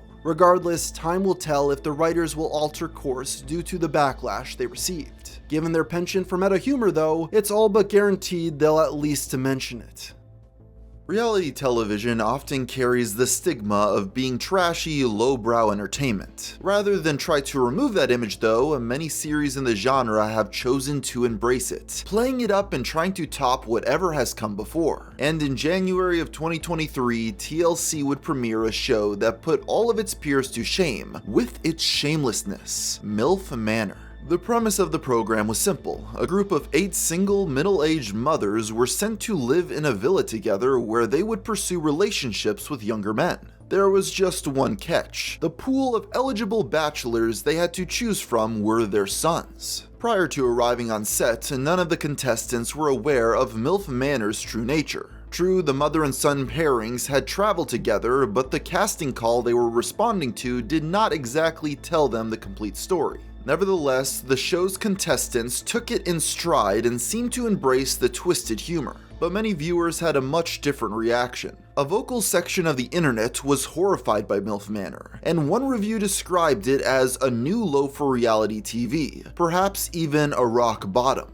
Of course, the series was fully aware of the reaction people would have to it, and seemed to go out of its way to be as shocking as possible. For instance, one episode featured a challenge in which all of the men had to stand in a line shirtless. Each mother would then be blindfolded before groping at their bare chests in order to guess which one belonged to her son. On another occasion, the moms were given the task of teaching the boys about the birds and the bees in graphic detail. These were just a couple of the many stunts that turned MILF Manor into one of the most talked about television shows on the internet while it was airing. Even though review scores were abysmal, viewing metrics told a different story, as TLC's controversial new series was the #1 most watched unscripted program as it was airing. As of writing, it's unclear if there will be a season 2, since much of the entertainment value many found from these initial episodes came from the shock value of the premise. If TLC does decide to continue, perhaps they will find something even more outrageous in order to top themselves. Despite being in the top 10 most profitable media franchises in the world, Harry Potter has been the subject of a great deal of controversy in recent years. This is due to the fact that the series creator J.K. Rowling has frequently spoken out publicly about her opposition to the transgender movement. This has caused her creation to receive a heavy amount of scrutiny, as this magical world once beloved by left-leaning millennials has now become tainted in their eyes. Despite the controversy though, Warner Bros. Has continued to monetize the lucrative franchise in any way possible. In 2020, they announced Hogwarts Legacy, an open-world video game in which players could explore their beloved magical school as their own original wizard. While the reveal was initially met with excitement by most audiences, the global conditions of that year meant that significant delays were necessary, to the point where a mere mention of her name was enough to cause heated, rage-filled debates online. Now, it's not uncommon for beloved properties to be connected with people that some audience find objectionable, but in the case of J.K. Rowling, since she is still alive and profiting off the franchise, many believe that financially supporting Harry Potter is akin to funding bigotry. And as the February 2023 release date of Hogwarts Legacy grew nearer, that belief strengthened on social media. There were mass calls for a boycott of the game, with anyone who was excited to play it being labeled a transphobe. In the lead up to release, the studio Avalanche Software wanted to make it clear to the public that they were distancing themselves from Rowling's controversial political views. They announced that not only would gamers be able to play as a transgender person if they wanted to, but they would also be introducing the first trans character to the Harry Potter lore named Serona Ryan. As for the latter edition, critics still complained that her inclusion felt forced, while others said her name sounded too masculine. A web developer by the name of Sam Gibbs created a website called Have They Streamed That Wizard Game? Users could type the names of their favorite Twitch streamers into the search bar in order to find out if they had played the hated software. Anyone who did stream Hogwarts Legacy was bombarded with hate in their chats. Creators who had previously expressed support for LGBT issues got it the worst, as detractors called them hypocrites for supporting a game which owed its creation in part to someone they considered a bigot. Shelby of the YouTube gaming couple Girlfriend Reviews was so overwhelmed with the negative response that she was reduced to tears. Maybe we can do like Bothering a me. be right back, like a little break or something. You can take a break if you want. I'll just stop talking and I'll just go fight and do the combat. It's important to note that during their stream, Girlfriend Reviews were raising money for the transgender charity The Trevor Project. Other left-leaning creators like Hassan Piker simply refused to play it, saying it wasn't worth it to be bullied over something so petty. Even massive corporate video game publications were affected. Wired gave the game their lowest possible score of 1 out of 10, focusing much of their review on the real-world political element rather than the actual product. IGN, on the other hand, gave Hogwarts Legacy glowing praise, but clarified in the pinned comment to their video that they supported anyone who chose to boycott. With so much controversy surrounding it, one might expect Hogwarts Legacy sales to be impacted in some way. But instead, the complete opposite happened. The game earned over $850 million in just the first 2 weeks, making it one of the most successful releases of the past 2 years. In addition, it soon broke the record for the most concurrent viewers on Twitch, with over 1.3 million people watching streamers play the game simultaneously. It seemed like efforts by protesters to stop influencers from playing Hogwarts Legacy had fallen on deaf ears. Cleopatra is one of the most mythologized historical figures of all time, with her story being adapted into countless films, shows, novels, video games, and many more mediums over the centuries. Arguably the most famous cultural depiction of the ancient Egyptian queen came in 1963, when she was portrayed by actress Elizabeth Taylor. While many people laud this film as a classic, others have found it problematic that the most recognizable version of the pharaoh was portrayed by a white woman, and they wish to change that narrative. On April 12, 2023, Netflix released the trailer for their 4-part docudrama Queen Cleopatra. Almost immediately, the numbers of dislikes skyrocketed and they were forced to shut off comments. The reason? The role of Cleopatra was being played by Adele James, a black actress. While some of the angry backlash stemmed from the usual sources, a large amount of negative responses came from Egyptian viewers, who did not appreciate how their history was being portrayed. While there is not a unanimous consensus, most experts believe the real Cleopatra's lineage was Greek Macedonian.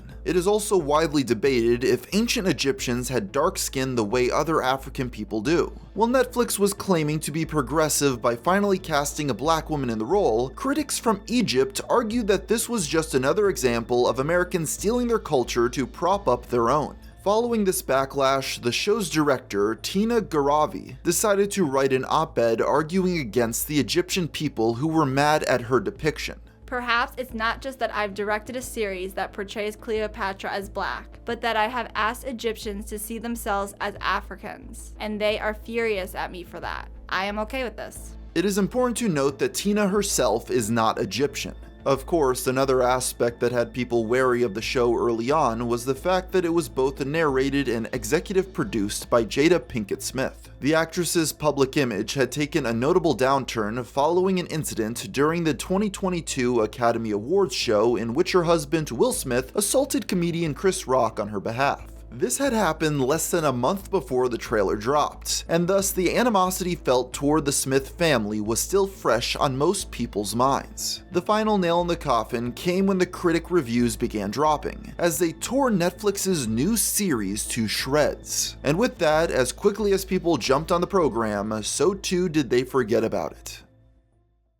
In March of 2019, the small German studio Daedalic Entertainment revealed that they were working on a game starring the Lord of the Rings character Gollum. This was a radical departure from the previous games based on the beloved fantasy series, as this would be an experience primarily focused on stealth with very little combat. While this made many fans curious, very little information about the project would be made public following the initial announcement. While Gollum was originally slated for a 2021 release, troubles behind the scenes resulted in numerous delays. This started when the launch was pushed to 2022, following an agreement with a new publisher. When the release date came and went though, Daedalic once again was forced to release a statement saying why it had been delayed. This time claiming it was done in order to, quote, deliver the best possible experience. While they claimed this would only take a few months, it wouldn't be until nearly a year later on May 25th, 2023 that Lord of the Rings Gollum finally hit store shelves. However, this did not come without its own problems. Only a few days before it was made available to the public, a video showcasing the entirety of the game was leaked to YouTube.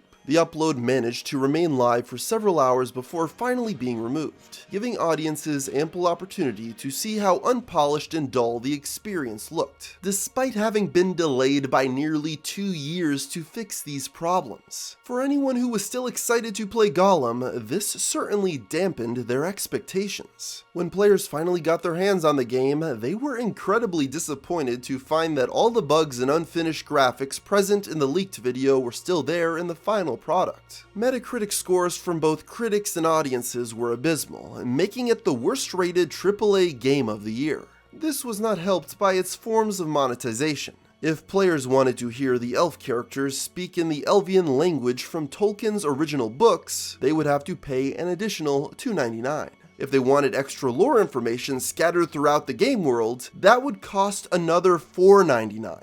And for just one more payment of $2.99, they could purchase an emote pack so Gollum could say his famous line, "My precious." Once it became clear that general audiences were not enjoying the game, the creators decided that they had to release a statement on the matter. They posted a lengthy apology to their Twitter page, thanking players for their feedback and proclaiming their dedication to ironing out the technical issues. However, this did little to counter the backlash. It certainly didn't help that the studio misspelled the name of the franchise in their statement. Euphoria has been one of HBO's most successful and talked about shows since its premiere back in 2019. The drama about teens and their struggles with sex, drugs, and social media captured the attention of young people across the nation. However, not everyone was a fan. The parents of Euphoria's viewers argue that the show's subject matter and method of communicating it were far too graphic for its audience. Episodes often featured graphic nudity and explicit language which critics thought crossed a boundary. But Euphoria's creator, Sam Levinson, fought back against these complaints. He argued that the shocking imagery used in this program were all part of the point, and he would not censor himself in order to appease offended parties. In fact, he seemed to revel in the outrage parents felt towards the program. But it seemed as though the content of Euphoria sometimes crossed the line even for the cast. Sydney Sweeney, one of the main stars of the show, spoke out about her discomfort over the amount of nudity her character displayed during the first season. I've had experiences where I want to go home and scrub myself completely raw because I feel disgusting. I didn't feel comfortable with my castmate or the crew, and I just didn't feel comfortable my character would be doing it. I'm very proud of my work in Euphoria. I thought it was a great performance, but no one talks about it because I got naked.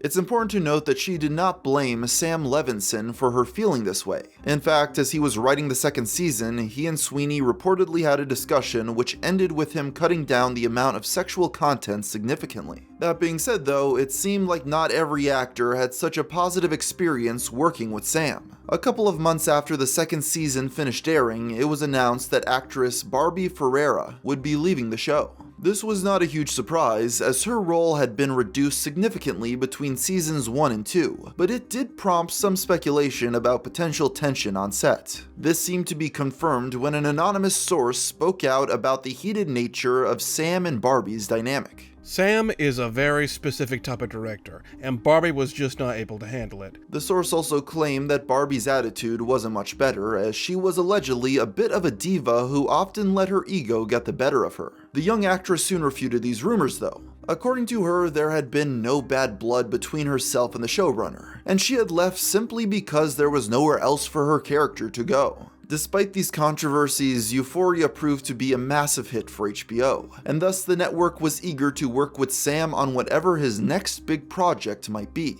In June of 2021, it was announced that he would be co-creating a new series called The Idol, which would follow the journey of an aspiring young performer falling under the spell of an abusive partner. But it soon became clear that, even with all the drama Euphoria experienced, The Idol's troubles would eclipse it tenfold. In April of 2022, director Amy Seimetz abruptly left the project, and HBO announced that they would be giving it a massive overhaul. This was strange considering that, reportedly, they were already 80% done. There was very little explanation given for this decision publicly. The closest thing to an answer came when an anonymous source from the set claimed that The Idol star and co-creator, The Weeknd, felt that the story was going in too much of a, quote, female perspective. It was like The Weeknd wanted one show that was all about him. Sam was on board with that. What I signed up for was a dark satire of fame and the fame battle in the 21st century. It went from satire to the thing it was satirizing. More and more horror stories began to pour out from disgruntled cast and crew members, all of which were published in a Rolling Stone article in March of 2023. Of the many things changed in his massive rewrites, Sam's primary concern was allegedly adding more sex and nudity to the show, even more than had been in Euphoria.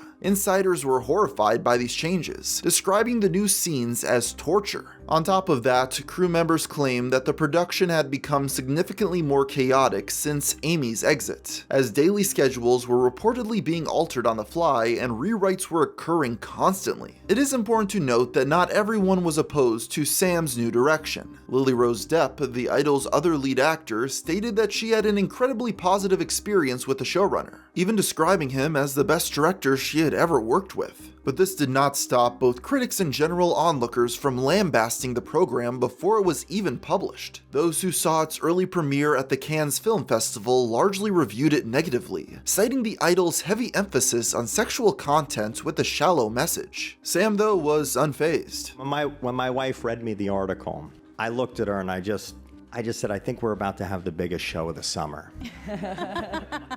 But unfortunately for the showrunner, his confidence seemed to be misplaced. While The Idol received a decent viewership, its review scores tanked with both critics and audiences. Currently, it's unclear if The Idol will receive a second season, but so long as Euphoria continues to be a success, Sam will continue to be in the spotlight.